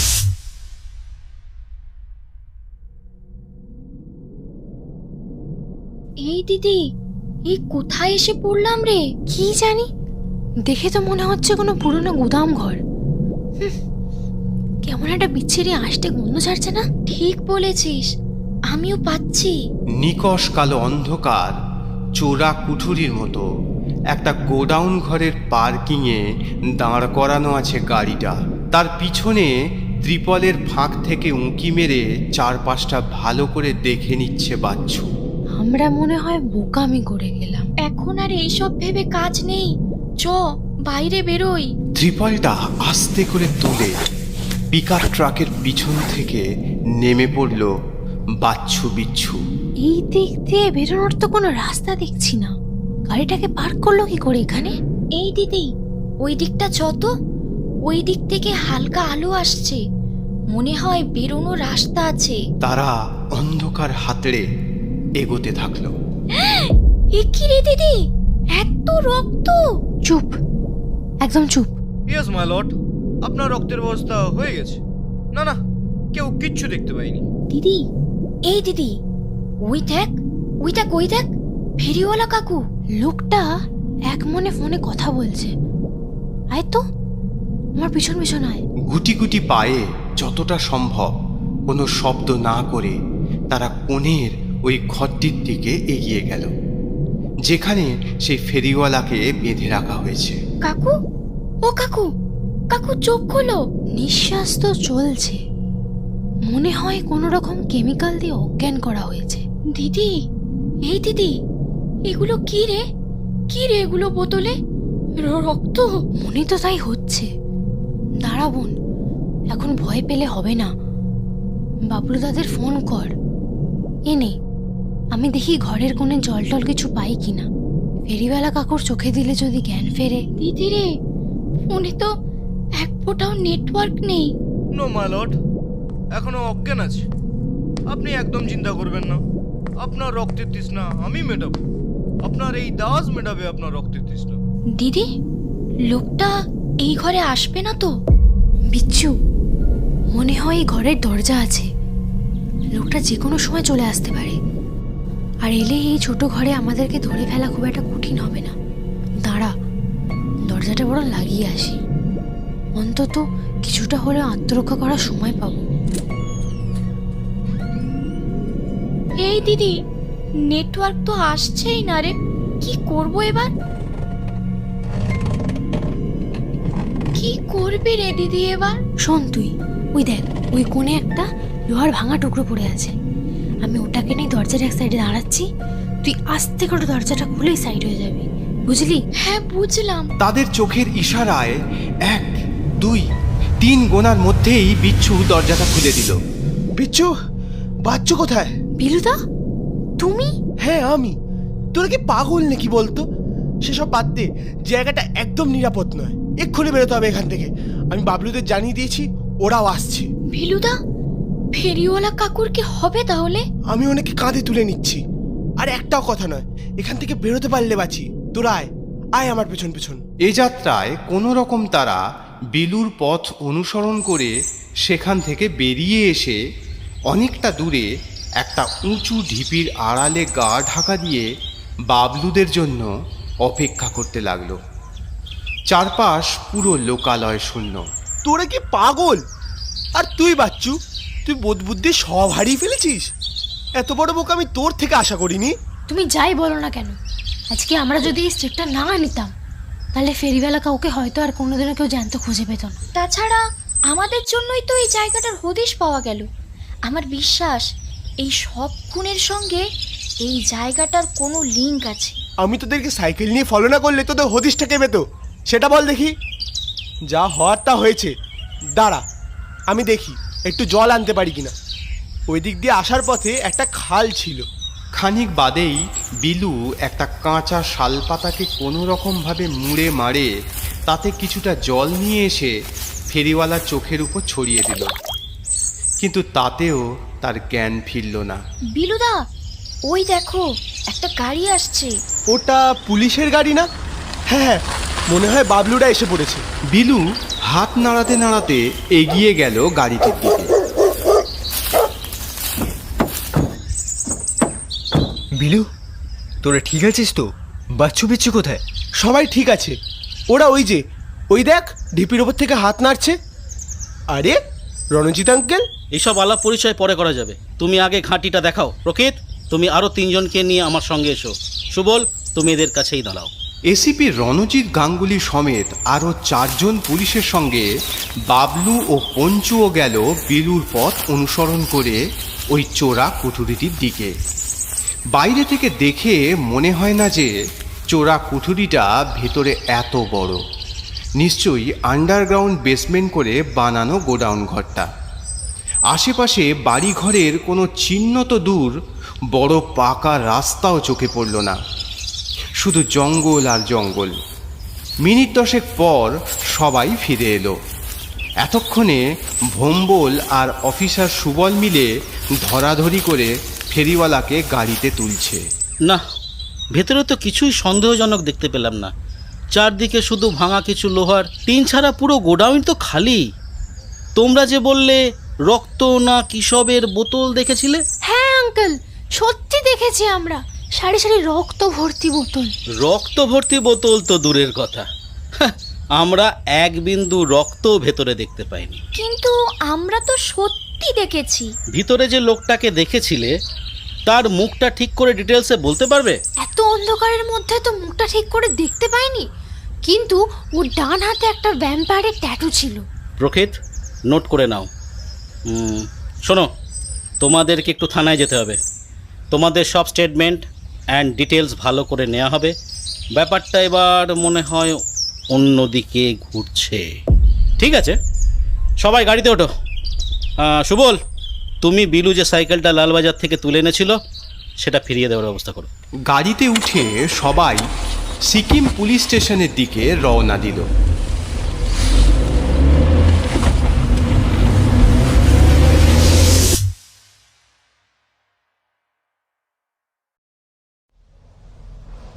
বেলা 1:27। Sikkim police station. ACP Ranjit গাঙ্গুলির তদারকিতে গোটা সিকিম ও তার পাহাড়ি অঞ্চলে তন্ন তন্ন করে এই মানবিক নকল রক্তপিশাচের খোঁজ চলছে। তবে এখন এসিপি সাহেবের ঘরে আমাদের পঞ্চপাণ্ডবের থেকে অফিসার প্রকৃত বসে পুরো বিষয়টার একটা লিখিত স্টেটমেন্ট নিচ্ছেন। রণজিৎ আঙ্কেল, এই যে যারা খুন হয়েছে তাদের ডেড বডির আশেপাশে তাদের ফোন বা এরকম কিছু উদ্ধার হয়নি? হ্যাঁ, মানছি যারা খুন হয়েছে তাদের মধ্যে অনেকেই খুব গরিব, কিন্তু কিছুজন তো খুবই বড় লোক। যেমন ধরুন ডক্টর সুকান্ত গোস্বামী, রতন দাশগুপ্ত, এমনকি সাব ইন্সপেক্টর তেনজিং। হ্যাঁ, তা তো পেয়েছি। তাহলে তাদের ফোনের লাস্ট কাকে কল করা হয়েছে বা মেসেজ করা হয়েছে এমন কিছু পাননি? ও হ্যাঁ, দাঁড়াও, তাহলে শোনাই তোমায়। এই এই এই যে এই যে এই যে এটা ডক্টর সুকান্ত গোস্বামীর লাস্ট কল। হ্যালো, কে কিশোর? বাবা, তোর মা কই রে? মাকে একটু দে তো ফোনটা। বলছি আজকে একটু আলু দিয়ে পাঁঠার মাংস রে তো। না না, আজকে ও বেলার রুগী দেখবো না। হ্যাঁ ঠিক আছে, রাখছি। আচ্ছা, তারপর? এবার শোনো, এটা হলো রতন দাশগুপ্তর লাস্ট কল। হ্যালো হ্যালো, কে হারু? আরে হারু, তুই রঘুদের বাড়ির প্যান্ডেলটা এখনো খুলিস নি? আমাকে রঘুদে এক্ষুনি কল করে বললো আজকে যদি প্যান্ডেল না খুলেছিস তো দেখ তোর দিন কি আমার দিন। এটাও তো তেমন সিরিয়াস কিছু নয়। এবার যেটা শুনবে তার সঙ্গে লাস্ট ফোনে কথা আমার সঙ্গেই হয়েছে। নাও শোনো। Hello hello sir sir sir আমাকে বাঁচান স্যার। স্যার ও ও মেরে ফেলবে, আমাকে মেরে ফেলবে স্যার। ও ও একটা রক্ত পিশাচ, একটা বিশাল বড় বড় বাদুড়। আমি আমি এই কাজ আর করবো না স্যার, এই কাজ আর করবো না। আমাকে বাঁচান। আমি মজবুর ছিলাম স্যার, আমাকে বাঁচান স্যার। ও ও আমার রক্ত চায়, ও রক্তে। বেশ ভৌতিক ব্যাপার তো। আচ্ছা আঙ্কেল, আপনি আমাকে এই 3টে ভয়েস রেকর্ড আর এদের ডেড বডি যেখান থেকে উদ্ধার করা হয়েছে সেই লোকেশন 3টে একটু শেয়ার করতে পারবেন? তা পারবো, কিন্তু তোমরা এই জিনিসটার মধ্যে আর বেশি না জড়ালেই কি নয়? জড়িয়ে তো অলরেডি পড়েছি কাকু। এবার যতক্ষণ না এর একটা শেষ দেখতে পারবো ততদিন শান্তিতে ঘুমাতে পারবো বলেও মনে হয় না। আপনি প্লিজ একটু কাইন্ডলি আমার নাম্বারে অ্যাড্রেস আর ভয়েস রেকর্ডগুলো পাঠিয়ে দেবেন। বিকেল 4:11। পুলিশ স্টেশন থেকে এসিপি রণজিৎ গাঙ্গুলি নিজে তার বোলেরো করে আমাদের পঞ্চপাণ্ডবকে ছাড়তে এসেছিলেন দেবেন্দ্র তিওয়ারির বাড়িতে। মিস্টার তিওয়ারির বাড়ি আসার আগেই যে মোড়টা পড়ে সেখানে হঠাৎ বাবলু গাড়ি থামাতে বলে সবাইকে নিয়ে নেমে পড়ল। কি হলো বাবলুদা, এখানে নেমে পড়লে যে? এখানে নেমে পড়লাম কারণ পুলিশের গাড়ি যদি দেবেন্দ্র আঙ্কেল দেখেন তাহলে নিশ্চয়ই আমাদের বাড়িতে সেটা জানাবেন, আর তারপরে আমাদের বাড়ি থেকে গাড়ি আসতে আর কতক্ষণ। ঠিক তো, এটা তো আগে আমি ভাবিনি। মাথায় এখন ওই তেলে ভাজাগুলো ভরে রাখলে ভাববে কি করে? ঝগড়া না করে আমার কথাটা আগে শোন। বাড়ি গিয়ে যদি দেবেন্দ্র আঙ্কেল জিজ্ঞেস করে যে কোথায় গেছিলাম, বলিস যে ফসিল মিউজিয়াম দেখতে গেছিলাম, ঠিক আছে? কেউ ভুলেও এইসব কাণ্ডের কথা বেফাস করিস না যেন। গেট ঠেলে ঢুকতেই সামনে ফোয়ারার ধারে সাজানো গোলাপ ফুলের গাছগুলি নিজে হাতে ছাঁটাই করছিলেন দেবেন্দ্র তিওয়ারি। কি কেমন ঘোরা হলো? ভালোই আঙ্কেল। আজ সকালে যা ওয়েদারটা ছিল, মনে হয়নি যে এত ভালোভাবে ঘুরে আসতে পারবো। তা যাকগে, খাওয়া দাওয়া হয়েছে নাকি ঘোরার আনন্দতে সেটা গোল্লা দিয়েছো? টুকিটাকি খেয়েছি আর কি কাকু, তবে খিদেটা। বুঝেছি। ওহে মদন, সবার জন্য খাবার বার। হ্যাঁ বাবু, বাড়তিছি। হাত পা ধুয়ে খেয়ে নাও আগে, তারপর আমার রিসার্চ রুমটা দেখাবো। রিসার্চ রুম বলতে কাকু? ওই আর কি, আমার পড়ার রুম বলতে পারো। সিঁড়ি দিয়ে উঠেই যে রুমটা পড়ে, ওইখানেই তো আমার সারাদিনের বেশিরভাগ কাটে কি না। তা যাও, আর দেরি নয়, অনেক বেলা হলো। হাত পা ধুয়ে সকলে মিলে মদনের হাতের সুস্বাদু সব রান্না খাওয়ার পর উপরে দেবেন্দ্র তিওয়ারির রিসার্চ রুমে গিয়ে জমায়েত হলো। বাকি রুমের মতো এটাও বেশ পরিষ্কার পরিচ্ছন্ন, কিন্তু রাজ্যের যন্ত্রপাতি ও অ্যানাটমিক্যাল স্কেলেটনে ভর্তি হয়ে একটু যেন বেশি ঘিঞ্জি। রুমের ঠিক মধ্যিখানে একটি অতি সুন্দর কারুকাজ করা কাঠের বড় টেবিল, যার ঠিক উপরে একটি কাঁচের স্ল্যাব চাপানো রয়েছে। স্ল্যাবটির নিচে কী সব কাগজপত্র এলোমেলো করে পড়ে রয়েছে। টেবিলের ঠিক পিছনে দুটি মস্ত বড় দেওয়াল আলমারি, যাতে কম করে হলেও 100-5 বইয়ে ঠাসা রয়েছে। এসো ভিতরে এসো। যা রুমের অবস্থা দেখছো, কোথায় বসতে বলি বলো তো? না কাকু, আমাদেরকে নিয়ে একদম ব্যস্ত হবেন না, আমরা ঠিক আছি। হ্যাঁ, এই সবে তো খেয়ে এলাম, তাই একটু হাঁটাহাঁটি না করে বসে পড়লে যে পেটটা আইঢাই করবে। পেটের আর কি দোষ বল? তা কেমন খেলে ভম্বল? এখানকার খাওয়া দাওয়া মুখে রুচ্ছে তো? কি যে বলেন না কাকু, আপনি একা না থাকলে না আমি হয়তো মদনদাকে নিয়েই চলে যেতাম। বাবলু, কি দেখছো অত মন দিয়ে? না তেমন কিছু না, ওই ছবিটা দেখছিলাম আর কি। ও ওইটা ঠিক ছবি নয়, ওটা হলো একটা স্কাল্পচার। দেখতে অনেকটা ছবির মতন, কিন্তু জিনিসটা 3D। দেখো ভালো করে, ওটা আমার মেয়ে আর আমার বউয়ের অস্থিবর্ষের কিছু অংশ দিয়ে বানানো। আমিও প্রায় সময় হাঁ করে দেখি এই মা মেয়ের সুন্দর পোর্ট্রেটটা। সরি কাকু। এ বাবা, সরি কেন বলছো? তোমরাও তো আমার ছেলে মেয়ের মতনই। সেসব বাদ দাও, আজকে রাতের কি প্ল্যান আছে? তেমন কিছু এখনো ঠিক করা হয়নি। আপনার যদি কোনো প্ল্যান থাকে বলুন, আমরা রাজি আছি। আমার আবার কি প্ল্যান? সত্যি বলতে তোমাদের সঙ্গে সন্ধ্যেটা বসে কাটাবো ভেবেছিলাম, কিন্তু একটা কাজ পড়ে গেল যে এই তো আর একটু পরেই বেরোবো। তাহলে তোমরা বরং পারলে আজকের দিন একটু রেস্ট নাও, কাল না হয়ে ভোর ভোর কাঞ্চনজঙ্ঘার দিকে যাবে। ঠিক বলেছেন কাকু, আমারও ঠিক তেমনটাই করার ইচ্ছে ছিল। এ বাবা, দেরি হয়ে গেল যে, তোমরা বিশ্রাম করো, আমি বেরোই। এই বলে দেবেন্দ্র তিওয়ারি বেরিয়ে গেলেন। বেলু, তুই পঞ্চু আর বিচ্ছু এখানেই থাক, আমি বাচ্চু আর ভম্বল একটু আসছি। মদনদা যদি জিজ্ঞেস করে বলিস মার্কেটে গেছি কেনাকাটা করতে। কিন্তু তোরা যাচ্ছিসটা কোথায়? রক্ত পিশাচের রক্তের সন্ধানে যাচ্ছি রে। দেখতে হবে না যে রক্ত কতটা গাঢ়।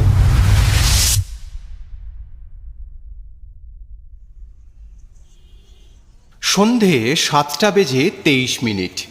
Namchi stadium road. শোন, এবার তোরা এই অ্যাড্রেসটা আর এই অ্যাড্রেসটায় যা। এই অ্যাড্রেসগুলো তো সেখানকার না বাবলুদা, যেখানে তেনজিং আর রতনের ডেড বডি পাওয়া গেছিল? ঠিক ধরেছিস। তোদের কাজ হলো ওই স্পটে গিয়ে পুরো এলাকাটা যতটা সম্ভব ইনভেস্টিগেট করে আসা, বাট কেউ যেন তোদেরকে না সন্দেহ করে। আর হ্যাঁ, রণজিৎ আঙ্কেলের ইমার্জেন্সি নাম্বারটা আছে তো, কোনো প্রবলেম হলে ওটাতেই কল করবি। আর কনস্ট্যান্ট নেটওয়ার্ক চেক করবি, কিন্তু যতক্ষণ না তোদের হেল্পে কেউ যাচ্ছে ততক্ষণ যতই সন্দেহজনক জিনিস হোক না কেন পাকামি করে এগিয়ে যাবি না, ঠিক আছে? ঠিক আছে। তাহলে তুই কি? আমি একবার ডক্টর সুকান্ত গোস্বামীর বাড়ির দিকে যাব, তারপর একবার বোমতার দিকে যাওয়ার ইচ্ছে আছে, যেখানে দাসীর ডেড বডিটা পাওয়া যায়। নে, আর বেশি রাত করিস না, তাড়াতাড়ি যা তোরা। এই বলে তারা 3 জন 2 দলে ভাগ হয়ে গেল।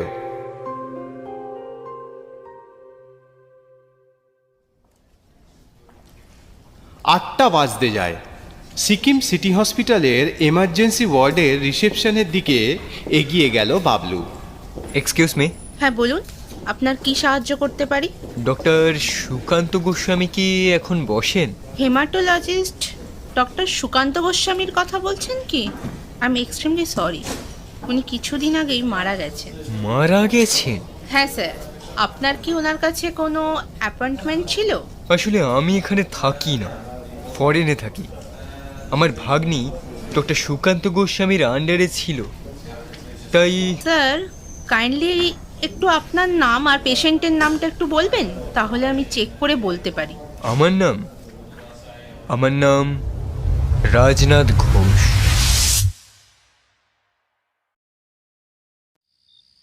বাড়ি ফিরতে ফিরতে 9:30 বেজে গেল। এতক্ষণে বাইরে শীত বেশ ভালোভাবেই জাঁকিয়ে পড়েছে। আসার সময় কতকগুলি ব্যাগে কী সব ছোট ছোট শোপিস ও বোল সেট ইত্যাদি হাতে করে নিয়ে বাবলু, ভম্বল ও বাচ্চু সদর দরজা ঠেলে ড্রয়িং রুমে প্রবেশ করলো। কি গো মদনদা, শীত তো ভালোই জাঁকিয়ে পড়েছে, গায়ে কোনো চাদর দাওনি কেন? মদনদা, দেবেন্দ্র আঙ্কেল এখনো ফেরেননি? না গো বাবলু বাবু, বাবু তো এখনো বেরেননি। সে কি মদন, আমি তো এতক্ষণ উপরেই ছিলাম। আপনি উপরেই ছিলেন বাবু? ও, তাহলে মনে হয় রান্না করতে করতে খেয়াল করি। তা তোর আর দোষ কি? তা বাবলু, কেনাকাটা হলো ভালোভাবে? হ্যাঁ আঙ্কেল, কিছু কিছু জিনিসের দাম প্রথমে একটু বেশি বলছিল ঠিকই, কিন্তু পরে সব পুষিয়ে গেছে। তাহলে এবার খাবে তো নাকি? আপনি না কাকু আমার ফেভারিট, আমার মনের কথা এই 4 জনের থেকেও ঢের ভালো বুঝতে পারেন আপনি। তা যা বলেছো, তোমার জন্যই তো আজকে সিকিমের স্পেশাল মাটন বিরিয়ানি করতে বলেছি মদনকে। উফ কাকু কাকু, ইউ আর দ্য গ্রেট কাকু। খাওয়া দাওয়া শেষ হতে রাত প্রায় 11টা বেজে গেল। সবাই যে যার রুমে ঘুমোতে চলে যায়। আগের দিনের মতো কেউ আর রাত জেগে তারা গুনল না, কারণ আকাশটা বেশ ধোঁয়াশা। উত্তর থেকে কিছু কালো মেঘ আস্তে আস্তে ভরিয়ে দিচ্ছে গোটা আকাশটাকে। রাত 11টা বেজে 44 মিনিট। বাবলু হঠাৎ জল তেষ্টায় ঘুম থেকে উঠে পড়ে। কি জল শেষ হয়ে গেছে তো, নিচে থেকে ভরেই আনি। নিচে নেমে রান্নাঘরের ওয়াটার ফিল্টার থেকে খানিকটা জল গড়িয়ে খেলো বাবলু। হঠাৎ ড্রয়িং রুমের টেলিফোনটা বেজে উঠল। এত রাতে কে ফোন করেছে? দেবেন্দ্র আঙ্কেলের কোনো পেশেন্ট নয় তো? কিন্তু আঙ্কেল তো ঘুমিয়ে পড়েছেন। কি জানি কার এত রাতে ইমার্জেন্সি পড়লো। না, ফোনটা আমিই তুলি, দেখি কার কি দরকার। আমি জানি তুমি এখনো জেগে আছো। তোমার রক্ত সে সারাটা আমায় দিচ্ছে যে। তুমি কি ভেবেছ কাউন্টের সামান্য কিছু দাসকে ধরে ফেলে আমায় ভয় দেখাবে? আমি অমর, অমর আমি। আমার মৃত্যু ভয় নেই। যেমন চলছে তেমনই চলবে। আর যে আমার পথে আসবে তারও রক্ত আমার তৃষ্ণা মেটাবে। মনে রেখো, আমি কাউন্ট ড্র্যাকুলা, ওরফে রক্ত পিশাচ। ব্যাপারটা ঠিক বুঝে উঠতে পারল না বাবলু। কেমন একটা থতমত খেয়ে আস্তে আস্তে সিঁড়ি ধরে উঠে নিজের রুমে গিয়ে বসল। মনে হয় জল অনেকটাই গড়িয়ে গেছে, নাহলে এই থ্রেড কলটা আসতো না। সে রাতে বাবলু আর ঘুমলো না। সারা রাত এদিক ওদিক পাইচারি করে বেড়ালো।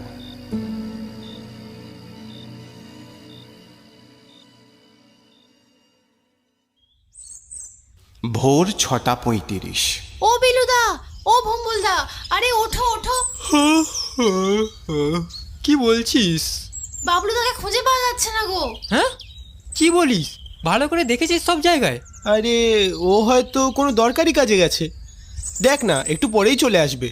ফোন করেছিস একবারও? আরে সেটাই তো ভয়ের বিষয়, বাবলুদা তো ফোনটাই নিয়ে যায়নি। আর বাবলুদার মতো ছেলে কোনোদিনও নিজে ফোন ফেলে কোথাও যায় না। এই দিদি, একবার রণজিৎ আঙ্কেলকে ফোন করলে হয় না? কোনো দরকার নেই, আমি এসে গেছি। বাবলুদা, তুমি কোথায় গেছিলে বলো তো? আমি বাড়িতেই ছিলাম।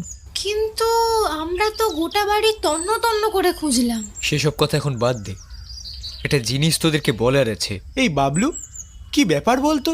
তো চোখ মুখ দেখে কিছু সিরিয়াস হয়েছে মনে হচ্ছে। কালকে রাতে একটা থ্রেট কল আসে নিজের টেলিফোনে। কি থ্রেট কল? কে করেছিল থ্রেট কল? কে করেছিল তা ঠিক জানি না, কিন্তু এটা শিওর যে খুনির দলেরই কেউ করেছিল। তার মানে আমাদেরকে কি ফলো করা হচ্ছে? সেটা খুব একটা কঠিন কিছু তো নয়। শোন, দেবেন্দ্র আঙ্কেল এইসবে ঘুম থেকে উঠেছেন, ওনাকে এইসব বলার কোনো দরকার নেই। দাদাবাবুরা, এই যে আপনাদের চাটা। মদনদা, চাটা ওই ওখানটায় রেখে দাও। হ্যাঁ, আচ্ছা মদনদা, দেবেন্দ্র আঙ্কেল কোথায়? বাবুকে তো এই সবে চা দিছি, পড়ার রুমে বসে খাচ্ছেন। ও আচ্ছা আচ্ছা, ঠিক আছে মদনদা, তুমি এবার যেতে পারো, বাকিটা আমরা নিজেরাই করে নেব। ঠিক আছে বাবলু বাবু, কাপলের চপ দেওয়া আছে, তাহলে একটু গড়িয়ে খেয়ে নেবেন। আমি আজ নিচে মেলা কাজ পড়ে আছে। এই বলে মদন নিচে নেমে গেল। এই ভম্বল, তোর একটা বাদাম পাটালি আমাকে দিস তো। শুধু বাবলুকে কেন, আমাদেরকেও একটা করে দে। তোরা এইসব নিয়ে পরে ঝগড়া করিস। এই নে, দুটো নিয়ে যা। এই নে বিলু, তুই একটা খা, আমার একটাই লাগবে। কথাটা বলেই বাবলু হন হন করে বেরিয়ে গেল সেই রুম থেকে। দেবেন্দ্র আঙ্কেল, আসতে পারি? সে কি বাবলু, জিজ্ঞেস করছো কেন? এসো এসো। তা সকালে চা খাওয়া হয়েছে? মদনদা দিয়ে গেছে, শুধু খাওয়াটাই বাকি। আচ্ছা কাকু, আপনি দিল্লির কোন কলেজে পড়তেন? এ বাবা, সরি কাকু, আরে থাক আমি ঠিক বুঝতে পারি বাবলু। আপনি এই পাটালিটা আরে ধরুন, বাবা, অত আমি চিন্তা এক্ষুনি করছো তুলে কেন? দিচ্ছি। আমি এখনই মদনকে ডেকে পরিষ্কার করিয়ে দিচ্ছি। মদন, আরে ওই মদন। সরি কাকু, আমি ঠিক বুঝতে পারিনি। এই নাও তোমার পাটালিটা ধরো। পাটালি নিয়ে বাবলু সেখান থেকে বেরিয়ে এলো। বাবলুদা, রণজিৎ আঙ্কেল ফোন করেছিলেন তোমার ফোনে। আরও একটা লাশ সেই সেম ভাবে ঘাড়ের কাছে দুটো ফুটো আর রক্তহীন অবস্থায় পাওয়া যায়। রণজিৎ আঙ্কেল বললেন যে লাশটার ডান হাতে নাকি একটা ভ্যাম্পায়ারের ট্যাটুও আছে, তাই আমাদেরকে ডেড বডিটা আইডেন্টিফাই করতে ডাকছে। মনে হয় আমরা রহস্যের শেষ দিকে এসে পড়েছি। বাচ্চু, তুই বিচ্ছু আর বিলু লাস্ট আইডেন্টিফাই করে আয়, পারলে সঙ্গে করে পঞ্চুকেও নিয়ে যা। আর তোমরা? আমরা কটা জিনিস সলভ করে তোদের সঙ্গে দেখা করছি। তোরা পুলিশ স্টেশনেই ওয়েট করিস আমাদের জন্য, আর দেরি করিস না, বেরিয়ে পড়। বাচ্চুরা বেরিয়ে যাবার পর বাবলু আর ভম্বল ভালো করে গুছিয়ে বসলো। আচ্ছা ভম্বল, এবার বলতো, তেনজিং আর রতন দাশগুপ্তের যেখান থেকে লাশটা পাওয়া যায় সেখানকার সিচুয়েশন আর এনভায়রনমেন্ট দেখে কি বুঝলি? দেখ ভাই, তেমন কিছু সন্দেহজনক চোখে পড়েনি, আর জায়গাগুলো খুব একটা নির্জন যে তাও নয়। একটা কি দুটো লোকের আনাগোনা সব সময় থাকেই, সিসিটিভিও আছে, কিন্তু তার মুখগুলো পুরোপুরি স্পটের উল্টো দিকে। বুঝলাম। আচ্ছা বাবলু, তুই যে কাল ডক্টর সুকান্ত গোস্বামী স্পটে গেলি, সেখান থেকে কি বুঝলি? না রে, তেমন কিছু আমারও চোখে পড়েনি। এলাকাটাও বেশ লোকাচ্ছন্ন। এমনিতেও ডক্টর সুকান্ত আর রতন দাশগুপ্তের লাস্ট ভয়েস মেসেজ থেকেও কোনো ক্লু পাওয়া যাচ্ছে না, নর্মাল রোজকার কনভারসেশন। কিন্তু এই সাব ইন্সপেক্টর তেনজিংয়ের লাস্ট ভয়েস মেসেজটা যদি নেটওয়ার্কের জন্য কেটে কেটে না আসতো, তাহলে কিছু ক্লু পাওয়া যেত। আমিও এটাই বুঝতে পারছি না রে, তেনজিংয়ের নেটওয়ার্ক প্রবলেম তো হওয়ার কথা নয়। কিন্তু কেন? কারণ যেখান থেকে তেনজিংয়ের ডেড বডিটা উদ্ধার করা হয়েছে তার থেকে খুব বড় জোর 700 মিটারের মধ্যে একটা নেটওয়ার্কের টাওয়ার রয়েছে। তাহলে ওর ফোনে যে ভয়েসটা এরমভাবে আসছিল, সেটা কি মাইকের প্রবলেম? না রে, মাইকের প্রবলেম বলে তো মনে হচ্ছে না। তেনজিংয়ের ফোনটাও তো দেখলাম বেশ ভালো কন্ডিশনেই আছে। এই ভম্বল, তুই কি অন্য কিছু আন্দাজ করছিস? দাঁড়া তো, আমার ল্যাপটপটা আনি, দাঁড়া।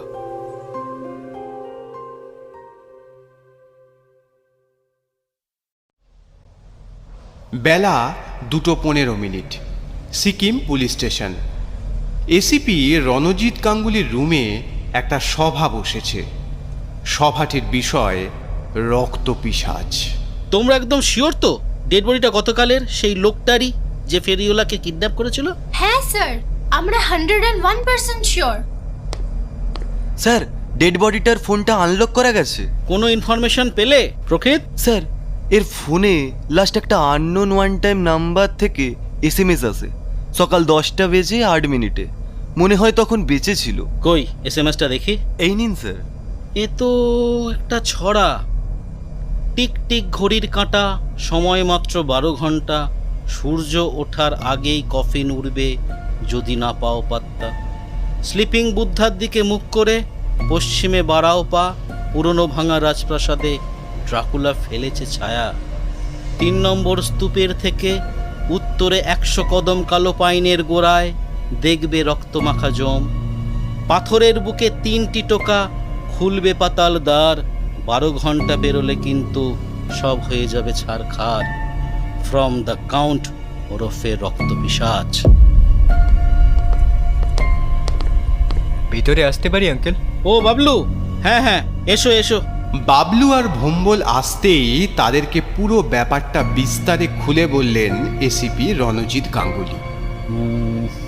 বুঝলে বাবলু, আমার মনে হচ্ছে কি বলতো, ছড়াটার আসল অর্থ করলে দাঁড়াবে সিকিমের রাওয়াংলার বিখ্যাত বুদ্ধ পার্কের পশ্চিমের জঙ্গল, কোনো ভাঙা মনেস্ট্রির ধ্বংসস্তূপ বা এরকম কিছু। হ্যাঁ, তাও হতে পারে, কিন্তু আর সময় নেই বাবলু। অলরেডি এখন 4টে বাজতে যায়, আর হাতে মাত্র 6 ঘন্টা আছে। শুনলে না, ছড়াটায় লেখা রয়েছে 12 ঘন্টার পর এখানকার পাত্তারি গুটিয়ে পালাবে। তাই আর দেরি করা যাবে না। প্রকৃত, তুমি ফোর্স রেডি করো, আর সুবল তুমি এখান থেকেই থানার বাকি কাজটা সামলাও।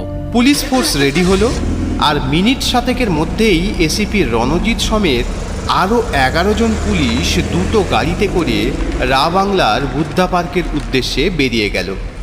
এদিকে আমাদের পঞ্চপাণ্ডব পুলিশ স্টেশনেই অপেক্ষা করতে লাগলো অন্তিম ফলাফলের জন্য। তাহলে কি রক্তপিশাচের রহস্য এখানেই শেষ? না না না, আমাদের মনে হয় কোথাও একটা ভুল হচ্ছে। কথাটা পেরেই বাবলু পুলিশ স্টেশনের একটা ক্যালেন্ডারের দিকে তাকিয়ে থমকে গেল। ভুল হয়েছে, আমাদের খুব বড় ভুল হয়েছে। ওই দেখ, ক্যালেন্ডারটা যে কাঞ্চনজঙ্ঘার ফটোটা আছে তার নিচে দেখ দেখ দেখ দেখ লেখা আছে sleeping Buddha view from Pelling. ছলাটায় যে বুদ্ধার উল্লেখ রয়েছে সেটা রাবাংলার বুদ্ধা পার্ক নয়, সেটা কাঞ্চনজঙ্ঘা পাহাড়ের রেঞ্জের কথা বলা হয়েছে, যেটাকে দেখে স্লিপিং বুদ্ধার মতো মনে হয়। আর এই দৃশ্যটা সব থেকে ভালো করে বোঝা যায় পেলিং থেকে। আর আমি যদি ভুল না হই, তাহলে পেলিংয়ের পশ্চিমে সিকিমের যে পুরনো রাজধানীর ভাঙা দুর্গের ধ্বংসস্তূপটা রয়েছে, যেটাকে আমরা রাবডেন্সের রুইন্স বলে চিনি, সেটাই হলো এই ছড়ার ভাঙা রাজপ্রাসাদ। খুব বড় ভুল হয়ে গেছে রে, খুব বড় ভুল। তাহলে কি করবি এবার বাবলু? রণজিৎ আঙ্কেলরা তো ফুল ফোর্স নিয়ে বেরিয়ে গেছে রাবাংলার দিকে। ওদের আস্তে আস্তে তো অনেকটা দেরি হয়ে যাবে। ওদের জন্য অপেক্ষা করলে হবে না, আমাদেরকেই যেতে হবে। শুভল আঙ্কেল, শুভল আঙ্কেল, শুভল আঙ্কেল। কথাটা বলেই বাবলু প্রায় দৌড়ে অফিসার সুবলের কাছে গিয়ে পুরো ব্যাপারটা বলল। তাদের সিরিয়াসনেস দেখে আর এসিপি রণজিৎ গাঙ্গুলির এই ছোট ছোট ছেলে মেয়েগুলোর উপর ভরসার জোরে অফিসার সুবল আমাদের পঞ্চপাণ্ডব ও পঞ্চুকে নিয়ে গাড়ি বের করে পেলিংয়ের দিকে রওনা হলো।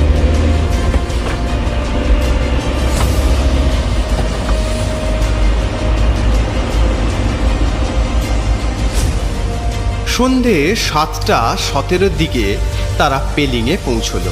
শুভল আঙ্কেল, আর এক বিন্দু সময় নষ্ট করা যাবে না, নাহলে সব কিছু হাত ছাড়া হয়ে যাবে। আপনি এখানে থেকে রণজিৎ আঙ্কেলকে ফোনে ট্রাই করার চেষ্টা করুন। ফোন রিসিভ করলেই যতটা সম্ভব তাড়াতাড়ি হয় এখানে আসতে বলবে। কথাটা বলার পর এক বিন্দু সময় নষ্ট না করে তারা 5 জন পঞ্চুকে নিয়ে কাঞ্চনজঙ্ঘার দিকে মুখ করে পশ্চিম দিকে দৌড়তে শুরু করলো। খানিক বাদেই অন্ধকারের মধ্যে পুরনো রাজধানীর ভাঙা দুর্গের ধ্বংসস্তূপ, যাকে রাবডেন্সের রুইন্স বলে চেনা হয়, সেটা দেখা গেল। বাবলুদা, এই তো, এইটাই সেই 3 নম্বর স্তূপ। ভেরি গুড বিচ্ছু। তাহলে এখান থেকে এই উত্তর দিকে 100 পা। পা গুনতে গুনতে তারা উত্তরমুখী হয়ে একটু একটু করে এগোতে থাকলো। 97, 98, 99 আর এই 100। কি রে পঞ্চু, কিছু পেলি নাকি? বাবলু, এই দেখ দেখ দেখ, নিচে একটা পাথরের দরজা রয়েছে না? ঠিক তো, দাঁড়া তাহলে এবার 3 টোকা দিয়ে দেখি। টোকা ঠিক নয়, বেশ অনেকটাই চাপ দিয়ে দরজাটাকে 3 বার ঠেললো বাবলু। সঙ্গে সঙ্গে সরসর শব্দে পাথরের দরজাটা খুলে গেল, আর ভিতর থেকে একটা শীতল ঠান্ডা হাওয়া বাইরে দাঁড়ানো 5 খুদে গোয়েন্দার হাড় কাঁপিয়ে দিল। একটা ক্ষীণ সাদা আলো ভিতরের পাতালপুরীটিকে জীবন্ত করে রেখেছিল। বাবলুদা, এ তো সিঁড়ি, নামবে নাকি নিচে? নামতে তো হবেই। ভোম্বল, তুই এখানেই দাঁড়া বাচ্চু আর বিচ্ছুকে নিয়ে। আমি বিলু আর পঞ্চু নিচে নামছি। না বাবলুদা, আমরাও যাব। হ্যাঁ বাবলুদা, আমরাও যাব তোমাদের সঙ্গে। না হলে কিসের জন্য হলাম আমরা পঞ্চমার্দব, যদি আসল মুহূর্তে একসঙ্গেই না থাকতে পারি? তারা 5 জন ধরাধরি করে সিঁড়ি ধরে নিচে নামতে লাগলো। সবার প্রথমেই বাবলু আর পঞ্চু, তারপর বিলু, তারপর বাচ্চু বিচ্ছু ও সব শেষে ভোম্বল। কেমন একটা বিচ্ছিরি আষ্টে গন্ধ আসছে না? ঠিক এই গন্ধটাই সেদিন আমরা পেয়েছিলাম বোন, মনে কর। হ্যাঁ রে দিদি, ঠিক বলেছিস। তার মানে আমরা ঠিক জায়গায় এসেছি। আর সামনে যাবি? ঘাঁটি তো জানতে পারলাম, রণজিৎ আঙ্কেলদের জন্য ওয়েট করলে হতো না? না না না, এত বড় পাতাল ঘর দেখতে পাচ্ছিস না? নিশ্চয়ই এখান থেকে পালানোর আরো অনেক সুড়ঙ্গ আছে। এখন যদি হাতে নাতে ধরা না যায়, তাহলে ওরা অন্য কোনো সুড়ঙ্গ দিয়ে পালাতে পারে। বাবলুদা, বাঁচাও! কেউ একবার সামনে নয়, একটু এগোলেই এই যে দেখতে পাচ্ছ, এইটা পুরো এফোড় ওপর হয়ে যাবে। না না, আমার বোনকে ছেড়ে দাও, ছেড়ে দাও আমার বোনকে। দিদি, দিদি, দিদি বাঁচাও আমাকে। এই চুপ চুপ একদম। বল বল, আমাদের মাস্টার কোথায়? কোথায় আমাদের মাস্টার?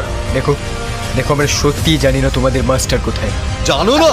আলবাদ জানো, বলো, না হলে কিন্তু শেষ করে দেবো, শেষ করে দেবো বলে দিলাম।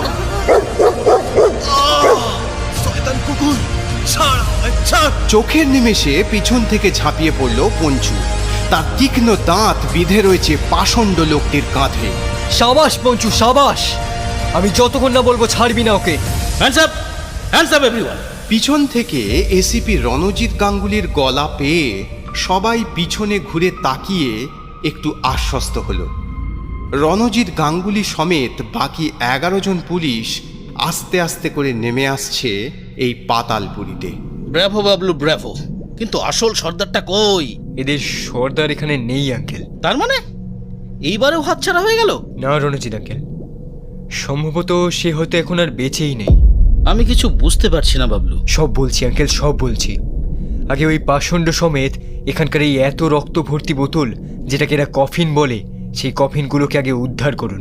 পুলিশ পুরো দুর্গের ধ্বংসস্তূপটাকেই সিল করে দিলেন। উদ্ধার হলো কম করে হলেও 700 বোতল রক্ত, আর তার সঙ্গে ব্লাড ট্রান্সফিউশন করার কেমন এক অদ্ভুত 2 মুখী চোঙাওয়ালা কিম্ভূত আকৃতির 5টি যন্ত্র, যেই যন্ত্রগুলির সাহায্যে নিংড়ে বের করে নেওয়া হতো ভিকটিমের শরীর থেকে তাল তাল রক্ত।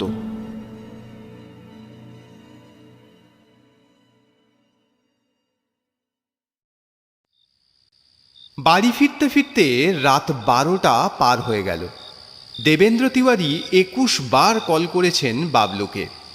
বাবলু একটি বারও তার কল তোলেনি। গেট ঠেলে ঢুকতেই সামনেই দেবেন্দ্র তিওয়ারি চিন্তিত মুখে দাঁড়িয়ে রয়েছেন। এত রাত হলো যে? এতবার কল করছি, অন্তত তুলে একবার জানিয়ে দিতে তো পারতে। হে বাবা, একদম মাথায় ছিল না যে। ফোনটাও এই জাস্ট চেক করলাম আঙ্কেল। ঠিক আছে, ভিতরে যাও। ও হ্যাঁ আঙ্কেল, আজকে আমার একটা গেস্ট আসবে। গেস্ট? এত রাতে? এত রাতে আবার কে আসবে? ওই তো আঙ্কেল, এসে পড়েছে আমার গেস্ট। দাঁড়ান, আমি নিয়ে আসি ওনাকে। গেট খুলে যাকে নিয়ে এলো তাকে বা তার মতো কাউকে এই সময় আশা করেনি দেবেন্দ্র তিওয়ারি। নমস্কার, আমি এসিপি রণজিৎ গাঙ্গুলি। তোমার গেস্ট একজন পুলিশ? চিন্তা করবেন না আঙ্কেল, উনি আমাদের খুব আগে থেকেই চেনা পরিচিত। আজকে এখানে এলেন একটা কারণে, একটা রহস্যের শেষ পর্দাটুকু ফাঁস হবে বলে। রহস্য? কি রহস্য বলো তো? বলছি আগে চলুন না, সবাই মিলে একটু বসি। আজ অনেক ধকল হয়েছে কি না? এই মদন সবার জন্য চা নিয়ে আয়। সত্যি কাকু, এখন এক কাপ চা হলে মন্দ হয় না। আচ্ছা বাবলু, তুমি কি আসল বিষয়টা শুরু করবে? হ্যাঁ, এই তো এবার শুরু করছি। দাঁড়ান, একটু জল খেয়ে নি। সামনের টেবিল থেকে এক গ্লাস জল গড়িয়ে মনের তৃপ্তিতে সেটাকে গলাধ্যকরণ করে বলতে শুরু করলো বাবলু। তাহলে প্রথম থেকেই শুরু করি। প্রথম দিন আমরা যখন সিকিমে আসি, তখন প্রথমবার পাহাড়ি ধাবাতে এই 7টা অমানবিক রকম খুনের কথা শুনেই আমার মাথায় ক্যাম্বোডিয়ার সেই ব্লাড স্লেবের ঘটনাটার কথা মনে পড়ল, যেখানে এরকম গরিব ঘরবাড়িহীন অসহায় লোকদেরকে ধরে নিয়ে গিয়ে তাদের রক্ত সম্পূর্ণ বের করে দেশে বিদেশে স্মাগলিং করা হতো। এরকম একটা র্যাকেট রিসেন্টলি রাজস্থানেও ধরা পড়েছে। এরা এমন কিছু লোকদেরকে টার্গেট বানায় যাদের দূর দূরান্তে কোনো আত্মীয় স্বজন কেউ নেই, যাদের নিখোঁজ হয়ে গেলে সমাজে কারোর কোনো যায় আসবে না, তাই এদের মিসিং রিপোর্টের ভয়টাও নেই। এমনই লোক হলো তাসি, ফেরিওয়ালার বাকি আর্থিক অবস্থানগ্ন ভিকটিমরা। এই স্মাগলিং দলের 2জন সদস্য হলো সেই ভ্যাম্পায়ার ট্যাটুওয়ালা লোকটি আর আজকের পঞ্চুর কামড় খাওয়া পাষণ্ডটা। তাহলে এদেরকে কে মারল? এদের সর্দার? তাছাড়া সুকান্ত গোস্বামী, রতন দাশগুপ্ত আর তেনজিং এরা কেন খুন হলো? বলছি তার আগে রণজিৎ আঙ্কেল, আপনি এটা বলুন তো, যে আপনি যে পোস্টমর্টম রিপোর্টে ড্রাকুলিন পেলেন, সেটা প্রমিনেন্টভাবে কার বডি থেকে পেলেন? সে তো শুধু ডক্টর সুকান্ত গোস্বামী, রতন আর তেনজিং এর বডি থেকে পাওয়া যায়। এমনিতেও বাদবাকি লাশগুলো তো অনেকটাই গলা পচা অবস্থায় পাওয়া গেছিল। তেমন কিছু কেমিক্যাল থাকলেও তা ডিকম্পোজ করে গেছে হয়তো। না রণজিৎ আঙ্কেল, আপনি যদি বাকি লাশগুলোকে খুনের 1 ঘন্টা পরও পেতেন, তাও আপনি এদের ক্ষত থেকে ড্রাকুলিন পেতেন না। কিন্তু কেন? আর তুমি এতটা শিওর হচ্ছ কি করে? কারণ এদের খুনটা করেছে অন্য কেউ। মানেটা কি? তুমি যে কি বলছো বাবলু, কিছুই বুঝতে পারছি না। হ্যাঁ আঙ্কেল, এদেরকে খুন করেছে অন্যজন, যার খুন করার মেন প্যাটার্নটা সেম হলেও প্রসেসটা আলাদা। আচ্ছা আপনি বলুন, যে 5টি মেশিন উদ্ধার করা হয়েছে, তার মধ্যে কি ড্রাকুলিনের কোনো চিহ্ন মাত্র আছে? কই না তো। এক্স্যাক্টলি কাকু, কারণ এদেরকে যে মেরেছে সে হলো আসল মেক্সিকান ভ্যাম্পায়ার ব্যাট। কি যাতা বলছো বাবলু? এখন আমাকে এই গাল গল্প বিশ্বাস করতে হবে? আমি ঠিকই বলছি রণজিৎ আঙ্কেল। আপনি তো এও জানেন না যে খুন শুধু 8টা নয়, ভালো করে খুঁজলে আরও 2-3টে লাশ পেতে পারেন এই সিকিমের অঞ্চলে। আমি তো কিছুই বুঝতে পারছি না। হিয়ালি না করে পরিষ্কার করে বলো না বাবলু, তাহলে এই যে বাকি খুনগুলো কে করলো? বাকি খুনগুলো করেছেন দেবেন্দ্র তিওয়ারি। ঘরের মধ্যে বাজ পড়ল। বাজ পড়ার পর যে নিস্তব্ধতা চারিপাশে ছেয়ে যায়, তার থেকে 2 গুণ নিস্তব্ধতায় সবাই অবাক হয়ে বাবলুর দিকে চেয়ে রইল। আমি খুন করেছি? রাত বিকি এসব গল্প বলে প্র্যাঙ্ক করছো নাকি তোমরা? না মানে আমার খুন করার মোটিভটা কি? মোটিভ তো আছে দেবেন্দ্র কাকু, সব থেকে বড় আর জোরালো মোটিভ আছে আপনার। হ্যাঁ, এটা ঠিক যে আপনি ওই সব স্মাগলিং দলের কোনো কম্পিটিশন নয়, কিন্তু আপনি হলেন ওদের পথের সব থেকে বড় কাঁটা। আপনার মনে আছে প্রথম দিন আপনি আমাদেরকে আপনার কোন ফার্মে এমার্জেন্সি তলব পড়েছে বলে বেরিয়ে গেলেন? সেদিন আপনি কি রিজন দিয়েছিলেন সেটা একবারও তাড়াহুড়োতে ভেবে দেখেছিলেন? আপনি বলেছিলেন যে গ্রিজি পিকের সংক্রামক রোগের জন্য আপনার ইমিডিয়েট যাওয়াটা দরকার, কিন্তু আপনি হয়তো ভাবেননি যে আমাদের মতো এইটুকু ছেলেমেয়েরাও এই নলেজটাও রাখে যে গ্রিজি পিকের মতো মহামারী রোগ এই সিকিমের মতো ঠান্ডা এলাকায় হওয়া নেক্সট টু ইম্পসিবল। অন্তত গরম না হলে এই রোগ হয় না। সেখান থেকেই আমার প্রথম আপনার উপর ডাউটটা শুরু হয়। আপনি আসলে আমাদেরকে কাজের বাহানা দেখিয়ে ওই স্মাগলিং দলটার একজন সদস্যকে খুন করতে চান। এমনকি ডক্টর সুকান্ত, রতন আর তেনজিংকেও আপনি খুন করেছেন। কিন্তু উনি এদেরকে কেন খুন করবেন? কারণ এরাও তো ওই স্মাগলিং দলের মুখ্য কিছু মাথা কিনা। ডক্টর সুকান্ত দলটির মেডিকেল প্রসিডিওরগুলো সামলাতেন, আর রতন দাশগুপ্তের সাহায্যে এরা বিভিন্ন রক্তদান শিবিরের রক্ত বাইরে স্মাগেল করত। আর তেনজিং হলো এদের পাহারাদার। তেনজিংয়ের জোরেই পুরো কাণ্ডগুলি ঘটাতো এরা। পুলিশের যত পাহারাদারদের আপনি নিয়োগ করতেন, তাদেরকে তেনজিংই ভুলভাল বুঝিয়ে আসল ক্রাইম স্পট থেকে দূরে নিয়ে যেত। সব ঠিকই চলছিল, কিন্তু শেষের দিকে সিকিমের বহু অঞ্চলে জঙ্গল কেটে ফেলে লোকের বসতি বাড়ি বানানোর ফলে এদের বডি ডাম্প করতে সমস্যা হতে লাগলো। তাই খুব সহজেই তা স্থানীয় লোকের চোখে পড়ে যেত।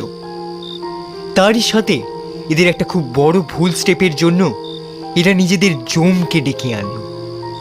যদি এই ভুল স্টেপটা এরা না নিত, তাহলে হয়তো দেবেন্দ্র আঙ্কেলেরও কোনো যায় আসতো না।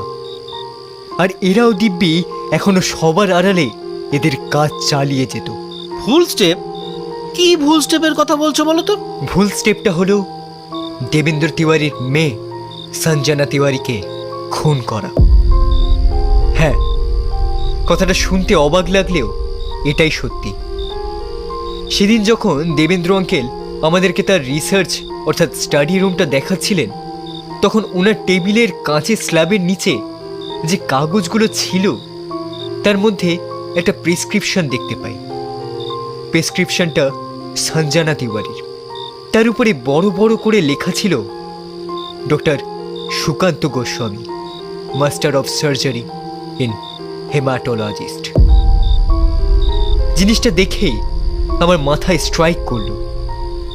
আমি সেই দিন রাতেই সিকিম সিটি হসপিটালে যাই আর নিজেকে রাজনাথ ঘোষের আইডেন্টিটি দিয়ে জিজ্ঞেস করতে শুরু করি। রাজনাথ ঘোষটা আবার কে? রাজনাথ হলো একটা ভুয়ো নাম, আসল কামাল তো ওই ঘোষ পদবিটার। সেদিন যখন দেবেন্দ্র আঙ্কেল তার স্টাডি রুমটা দেখাচ্ছিলেন, সেখানের এক কোণে একটা প্রাইজের তলায় শাশ্বতী ঘোষ লেখা ছিল। পরে সেই রুমেরই একটা মা মেয়ে অর্থাৎ দেবেন্দ্র আঙ্কেলের ওয়াইফ আর ওনার মেয়ের ফটোর নিচে লেখা ছিল শাশ্বতী ঘোষ তিওয়ারি অ্যান্ড সঞ্জনা তিওয়ারি। ব্যাপারটা দেখে বুঝতে দেরি হলো না যে সঞ্জনার মামাবাড়ির পদবী ঘোষ। তাই সেই পদবীরই একটা ছদ্মনাম নিয়ে হসপিটালের রিসেপশনে গিয়ে ইন্টারোগেশন শুরু করলাম। সব শুনে জানতে পারলাম যে সঞ্জনার মৃত্যু একটা অ্যাক্সিডেন্টের কারণে হয়েছে, কিন্তু তার থেকেও বড় কারণ হলো সঞ্জনার একটা জেনেটিক ডিজিজ, হেইমোফিলিয়া। এই রোগীর কোনো কাটাছেঁড়া জায়গায় সহজে রক্ত জমাট বাঁধে না, তাই কন্টিনিউয়াস ব্লিডিং হতে থাকে। এই সেম কারণে দেবেন্দ্র আঙ্কেল হারিয়েছেন তার স্ত্রীকে। ওনারও হেমোফিলিয়া ছিল। এ তো তুই ওনার বায়োলজিক্যাল ডিসঅর্ডারের কথা বললি, এতে কি প্রমাণ হয় যে সঞ্জনাকে খুন করেছিল ডক্টর সুকান্ত? কারণ খুনের আসল মোটিভ হলো সঞ্জনা তিওয়ারির ব্লাড গ্রুপ। সঞ্জনা তিওয়ারির ব্লাড গ্রুপ হলো RH নাল, যাকে কিনা গোল্ডেন ব্লাডও বলা হয়। পৃথিবীর মাত্র 50 জনের হয় এই ব্লাড গ্রুপ। এই ব্লাডের মার্কেট ভ্যালু সোনার থেকে অনেক গুণ বেশি। তাই এই সুযোগটা ডক্টর সুকান্তরা হাতছাড়া করলেন না। অলরেডি অ্যাক্সিডেন্ট হওয়া ক্রিটিক্যাল কন্ডিশনে ছিল সঞ্জনা, তাই তার এই সুযোগের অসৎ ব্যবহার করলেন তারা সঞ্জনার শরীর থেকে সমস্ত RH নাল গ্রুপের রক্ত বার করে নিলেন আর তার শরীরের মধ্যে ভরে দিলেন একটা অন্য ব্লাড গ্রুপের রক্ত, যার ফলে 2 ঘন্টার মধ্যে শরীরে অন্য বদ রক্ত ঢোকার ফলেই মৃত্যু হলো সঞ্জনার। নিজের বউ আর ছোট্ট মেয়েকে হারানোর পর দেবেন্দ্র আঙ্কেল নিজের আবেগ ধরে রাখতে পারলেন না। ওনার মতো মেধাবী সায়েন্সের ছাত্র যে নিজেও কিনা ডাক্তার, নিজের মেয়ের মৃতদেহ দেখেই বুঝে গেলেন যে তাকে খুন করা হয়েছে। সেখান থেকেই জ্বলতে শুরু হলো তার বদলার আগুন। তাহলে এখানে ভ্যাম্পায়ার ব্যাটের প্রসঙ্গটা কি? আপনি হয়তো জানেন না, আসলে দেবেন্দ্র আঙ্কেল বেশ অনেক বছর কানাডাতে কাজ করতেন। পৃথিবীর ওয়েস্টার্ন পার্টটা বেশ ভালোভাবেই উনি চেনেন। তাই ভ্যাম্পায়ার ব্যাটের মতো ওয়েস্টার্ন জিপ শুধুমাত্র ওনারই আনা সম্ভব, যেটা হলো কিনা আমার দ্বিতীয় খটকা। এর মাঝে একদিন রাতে রান্নাঘরে জল আনতে গিয়ে এই ড্রয়িং রুমের টেলিফোনে একটা থ্রেট কল আসে। প্রথমে আমিও ভেবেছিলাম যে ফেরিওয়ালা কাকুকে উদ্ধার করতে গিয়ে ওদের ঘাঁটিতে হানা দেওয়ার জন্য কলটা আমাদের উদ্দেশ্যে এসেছে, কিন্তু পরে সব কিছু ধুয়ে ধুয়ে চার করে ব্যাপারটা পরিষ্কার হলো যে কলটা আসলে আমাদের উদ্দেশ্যে নয়, বরঞ্চ দেবেন্দ্র আঙ্কেলের উদ্দেশ্যে করা হয়েছে। সেদিন রাতে আমার আর ঘুম আসেনি। সারা রাত গোটা বাড়ি পায়চারি করে বেরিয়েছি। পায়চারি করতে করতে অদ্ভুত আরেকটা জিনিস চোখে পড়ল। অন্য কেউ হয়তো এটা ঠিক খেয়াল করেনি, কিন্তু আমি করেছি। দেবেন্দ্র আঙ্কেলের স্টাডি রুমের বাইরে বারবার পায়চারি করার ফলে জিনিসটা চোখে পড়ল। দেবেন্দ্র আঙ্কেলের স্টাডি রুমটা বাইরে থেকে যতটা বড় মনে হয়, ভিতর থেকে দেখলে ততটা বড় মনে হয় না। জিনিসটা বাকি সব ঘরের সঙ্গে কম্পেয়ার করে দেখলাম, কিন্তু না, শুধু ওই স্টাডি রুমটাই এরকম স্ট্রাকচারের। তাই আমি এক এক করে স্টাডি রুমের সব কটা দেওয়াল আন্দাজ করে মেপে দেখলাম। বুঝলাম যে সব দেওয়ালগুলোর গাঁথুনির থেকে টেবিলের পিছনে, মানে যেই দেওয়ালে দুটো দেওয়াল আলমারি আছে, সেই দেওয়ালটার গাঁথুনি একটু বেশি মোটা, আর অনেকটা ঘরের ভিতরের দিকে বেরিয়ে এসে রুমটাকে অনেকটা বেশি ছোট করে দিচ্ছে। বেশ অনেকক্ষণ ধরেই খুটখাট করে দেখলাম। অবশেষে একটা গুপ্ত দরজা পেলাম, কিন্তু মুশকিল হলো তাতে ফিঙ্গারপ্রিন্ট লক লাগানো আছে। আর এই কারণেই হয়তো দেবেন্দ্র আঙ্কেল নির্ভয়ে ওনার স্টাডি রুমকে না লক করেই শুয়ে যেতেন। সেদিন সকাল হতেই মদন চা দিয়ে গেল। তাকে জিজ্ঞেস করে জানতে পারলাম যে দেবেন্দ্র আঙ্কেল উঠে নিজের স্টাডি রুমে আছেন। তৎক্ষণাৎ একটা বুদ্ধি খেলে গেল। সঙ্গে সঙ্গে ভম্বুলের থেকে একটা বাদাম পাটালি নিয়ে দেবেন্দ্র আঙ্কেলের স্টাডি রুমে গেলাম। বেশ কথা জমালাম। কথার ছলে ইচ্ছে করে আমি ওনার টেবিলে রাখা চা কাপটা ফেলে দিই। এবার এখানে অনেকগুলো জিনিস এত তাড়াতাড়ি আর একসঙ্গে হয়ে যায় যে দেবেন্দ্র আঙ্কেল নিজেও হয়তো ভেবে উঠতে পারেননি। আমি আমার হাতের বাদাম পাটালিটা সঙ্গে সঙ্গে ওনার হাতে ধরিয়ে দিয়ে চা কাপটা তোলার মিথ্যে সাহায্যের ভান করলাম। এতক্ষণে আমার আসল কাজটি হয়ে গিয়েছে। উঠে পড়তেই দেবেন্দ্র আঙ্কেল তার হাতের আমার দেওয়া বাদাম পাটালিটা আমাকে ঘুরিয়ে দিলেন, কিন্তু ততক্ষণে বাদাম পাটালির চিটচিটে আস্তরণের উপর দেবেন্দ্র আঙ্কেলের ফিঙ্গারপ্রিন্ট বসে গেছে যে। পরে সেই ফিঙ্গারপ্রিন্টটাই ভম্বুলের সাহায্যে বের করে দেবেন্দ্র আঙ্কেলের অনুপস্থিতিতে আমরা ওনার গুপ্ত দরজার ফিঙ্গারপ্রিন্ট লকটা খুলে ভিতরে ঢুকলাম। ভিতরে ঢুকেই পুরো জিনিসটা আমাদের পরিষ্কার হয়ে যায়। এই গুপ্ত রুমের মধ্যে একটা খাঁচায় বন্দি ঘুমন্ত ভ্যাম্পায়ার বাদুড়, যার কানে আর মাথায় আরো কত কি সব যন্ত্র বসানো রয়েছে। রুমের অন্যান্য কোণে পুরো প্ল্যানটির বিভিন্ন রকম প্রমাণও রয়েছে। এতক্ষণে আমরা পুরোপুরি নিশ্চিত হয়ে গেছিলাম যে দ্বিতীয় খুনিটি কে, যে স্মাগলিং দলের একজন সদস্যকে খুন করছে। কিন্তু এখনো আরো একটা প্রমাণ বাকি আছে। ভম্বল, এনেছিস তো তোর ল্যাপটপটা? তাহলে চালা। স্যার, ও মেরে ফেলবে আমায়। একটা রক্ত পিশাচ, একটা বিশাল বড় বড় বাদুড় স্যার। স্যার, আমি এই কাজ করব না স্যার, এই কাজ করব না। আমাকে বাঁচান স্যার, আমাকে বাঁচান। আমি ওর মেয়েকে মারতে চাইনি স্যার, আমি মজবুর ছিলাম স্যার। আমাকে বাঁচান স্যার। ও আমার রক্ত চাই, ওর রক্তের বদলা নিতে। কি রণজিৎ আঙ্কেল, তাহলে পরিষ্কার হলো তো পুরো ব্যাপারটা? কিন্তু এই ভয়েস রেকর্ডটা পেলে কোথা থেকে? এটাই তো আপনার পাঠানো সেই ভয়েস রেকর্ডটা। কিন্তু সেটা তো নেটওয়ার্ক ইস্যুর জন্য পুরোপুরি শোনাই যায়নি। নেটওয়ার্ক ইস্যু কি করে হবে? কারণ তেনজিং যেখানে খুন হয়েছে তার 700 মিটারের মধ্যেই তো নেটওয়ার্ক টাওয়ার। আর যাই হোক না কেন, এত কাছ থেকে নেটওয়ার্ক ইস্যু কোনোদিনও হবে না। তাহলে হয়েছিলটা কি? এই জিনিসটাকে অ্যালাইজিং বলে। যখন খুব হাই ফ্রিকোয়েন্সির কোনো সাউন্ড, যেমন ধরুন আল্ট্রাসাউন্ড, ডাইরেক্টলি হিট করে কোনো ফোনের মাইক্রোফোনে, তখন এই খড়খড় ডিস্ট্রশনটা হয়। আর রণজিৎ আঙ্কেল, আপনি হয়তো ভুলে যাচ্ছেন যে একটা বাদুড়ও কিন্তু এই আল্ট্রাসাউন্ডকে ফলো করে করে নিজের পথ নির্ণয় করে। এবার এই পুরো জিনিসটাকে একটা যান্ত্রিক মেশিনের সাহায্যে বানিয়ে দেবেন্দ্র আঙ্কেল কন্ট্রোল করতেন ওই ভ্যাম্পায়ার বাদুড়টিকে। আর এমনিতেও বেশ অনেক কিছু বছরের ট্রেনিংয়ের ফলে ওই বাদুড়টা শিখে গিয়েছিল যে কি করে আর কেমনভাবে নিজের ভিকটিমের ঘাড়ে নিজের রক্ত পিপাসুক দাঁতটা বসাতে হবে।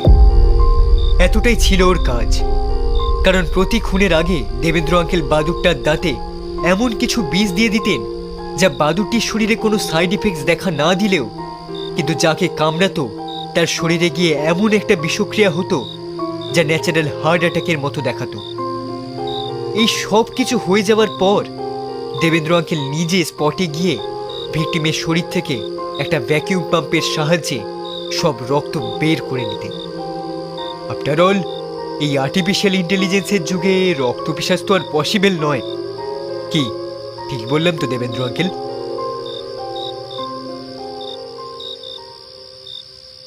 এই সব কিছুর প্রমাণ আপনি এখনো ওই গুপ্ত রুমটিতে পেয়ে যাবেন। প্রকৃত ইমিডিয়েট যাও আর রুমটা গিয়ে সার্চ করো। এই নাও ফিঙ্গারপ্রিন্টের স্লিপটা। এসিপি রণজিৎ গাঙ্গুলির কথার সঙ্গে সঙ্গে প্রক্ষিত কোথা থেকে আবির্ভাব হয়ে ফিঙ্গারপ্রিন্ট স্লিপটা নিয়ে হন হন করে উঠে গেল দোতলায়। তাহলে মিস্টার দেবেন্দ্র তিওয়ারি, আমি মানলাম যে আপনি নিজের মেয়ের বদলা নিতে এই কাজটি করেছেন, কিন্তু আইনকে নিজের হাতে তুলে নেওয়ার জন্য ইউ আর আন্ডার অ্যারেস্ট। আইন আইন দেখাচ্ছেন? কোথায় ছিল আপনাদের সেই আইন? যখন যখন আমার মেয়েটার একটু একটু করে সব রক্ত বার করে নিল ওরা, কোথায় ছিল আপনাদের আইন? কোথায় ছিল? আমার মেয়েটা শেষ দিনে কি বললো জানেন? বললো, বাবা বাবা আমি ঠিক হয়ে যাব তো? বাবা বাবা আমি তোমাকে ছেড়ে কোথাও যাব না। না মা, কোথাও যেতে দেবো না তোকে। আমি তোকে কোথাও যেতে দেবো না রে। আমি ফিরে আসবো বাবা, আমি ঠিক ফিরে আসবো। আমি মায়ের মতো তোমাকে ছেড়ে যাব না বাবা, যাব না বাবা। বাবা বাবা আর ফিরে এলো না আমার মেয়ে। কোথায় ছিল তখন আপনাদের এই আইন? কোথায় ছিল? স্যার, উপরে বাকি সব কিছুর সঙ্গে একটা লাশও পাওয়া গেছে। তার শরীরেও এক ফোঁটা রক্ত নেই। পেরেছি মা, আমি তোর বদলা নিতে পেরেছি। প্রকৃত, তুমি ওনাকে গাড়িতে তোলো। আমি পেরেছি। খুব সম্ভবত ওটাই স্মাগলিং দলের সর্দারের ডেড বডি। আমি এতটা আশা করিনি যে দেবেন্দ্র আঙ্কেল লাশটাকে এখানে এনে রাখবেন। Thank you so much bravers. তোমরা না থাকলে আজ হয়তো এই স্মাগলিংয়ের দলটাও ধরা পড়তো না, না দেবেন্দ্র তিওয়ারি। তোমাদের খবর আমি মিডিয়াতে অবশ্যই দেব। Thank you so much. তার কোনো দরকার নেই কাকু, শুধু একটা জিনিস আপনাকে চাইব। জানি দেবেন্দ্র আঙ্কেলের খুব বড় সাজা হবে, যাবজ্জীবন কারাদণ্ড বা হয়তো ফাঁসি, কিন্তু উনি মানুষটা বড়ই ভালো। উনি এই সমাজের নিজে কাঁটা হয়ে কাঁটা তুলেছেন, তাই একটু দেখবেন যাতে ওনার সাজাটা একটু কম করা যায়। তুমি চিন্তা করো না বাবলু, আমি উপর মহলে কথা বলবো এই নিয়ে। সবই তো হলো, কিন্তু ঘোড়াটাই যে আর হলো না। কেন ঘোরা হলো না? কেন? আলবাত ঘোরা হবে। কালকে আমি নিজেই তোমাদেরকে গাড়ি সমেত সব বন্দোবস্ত করে দেবো। হ্যাঁ রণজিৎ আঙ্কেল, এইটা একটু দেখুন, আসলে আমাদের ভোম্বল সর্দারের মন বরফ বরফ করছে কিনা। থামবি তুই বিলু?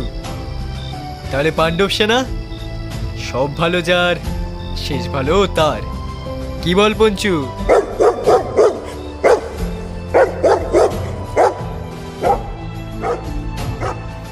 আপনারা শুনছিলেন শুভজিৎ দাসের লেখা রক্ত পিশাচ রহস্য। গল্পে বাবলু ও মদনের ভূমিকায় শুভজিৎ, বাচ্চুর ভূমিকায় অনুষ্কা, বিচ্চুর ভূমিকায় মনীষা, বিলুর ভূমিকায় আদিত্যু, ভম্বলের ভূমিকায় দেবব্রত, এসিপি রণজিৎ গাঙ্গুলির ভূমিকায় রতিন বোস এবং দেবেন্দ্র তিওয়ারি ও ড্রাইভারের ভূমিকায় সত্যম, সাব ইন্সপেক্টর তেনজিং ও ড্রাকুলার সার্ভেন্টের ভূমিকায় প্রশান্ত, ইন্সপেক্টর প্রকৃত ও আরেক ড্রাকুলার সার্ভেন্টের ভূমিকায় রূপেশ, কাশী ও ফেরিওলার ভূমিকায় ধর্মেশ, ছোটুর ভূমিকায় বিশাল, সঞ্জনা তিওয়ারি ভূমিকায় অস্মিতা, রিসেপশনিস্টের ভূমিকায় তিতির্ষা চক্রবর্তী, রতন দাশগুপ্ত ও একজন আগন্তুকের ভূমিকায় প্রসেনজিৎ, বাবলুর মায়ের ভূমিকায় কাকলি, বাবলুর বাবার ভূমিকায় বিশ্বজিৎ। গল্পে মন ছুঁয়ে যাওয়া গানটিতে গিটারের জাদুকরী সুর তুলেছেন তিতাস চক্রবর্তী, আর নিজেদের সুরেলা কণ্ঠে গানটি গেয়েছেন আদিত্যু, তিতির্ষা, শুভজিৎ ও অনুষ্কা। গল্প পাঠে সঞ্জয় ঘোষ, ড্র্যাকুলা ডক্টর সুকান্ত গোস্বামী ও গল্পের সূত্রধার আমি ঈশা। এরকম আরও গল্প শুনতে চাইলে লাইক করুন ও সাবস্ক্রাইব করুন আমাদের চ্যানেল আষাঢ়ে গল্পকে, এক গল্প যা আপনার অপেক্ষায়।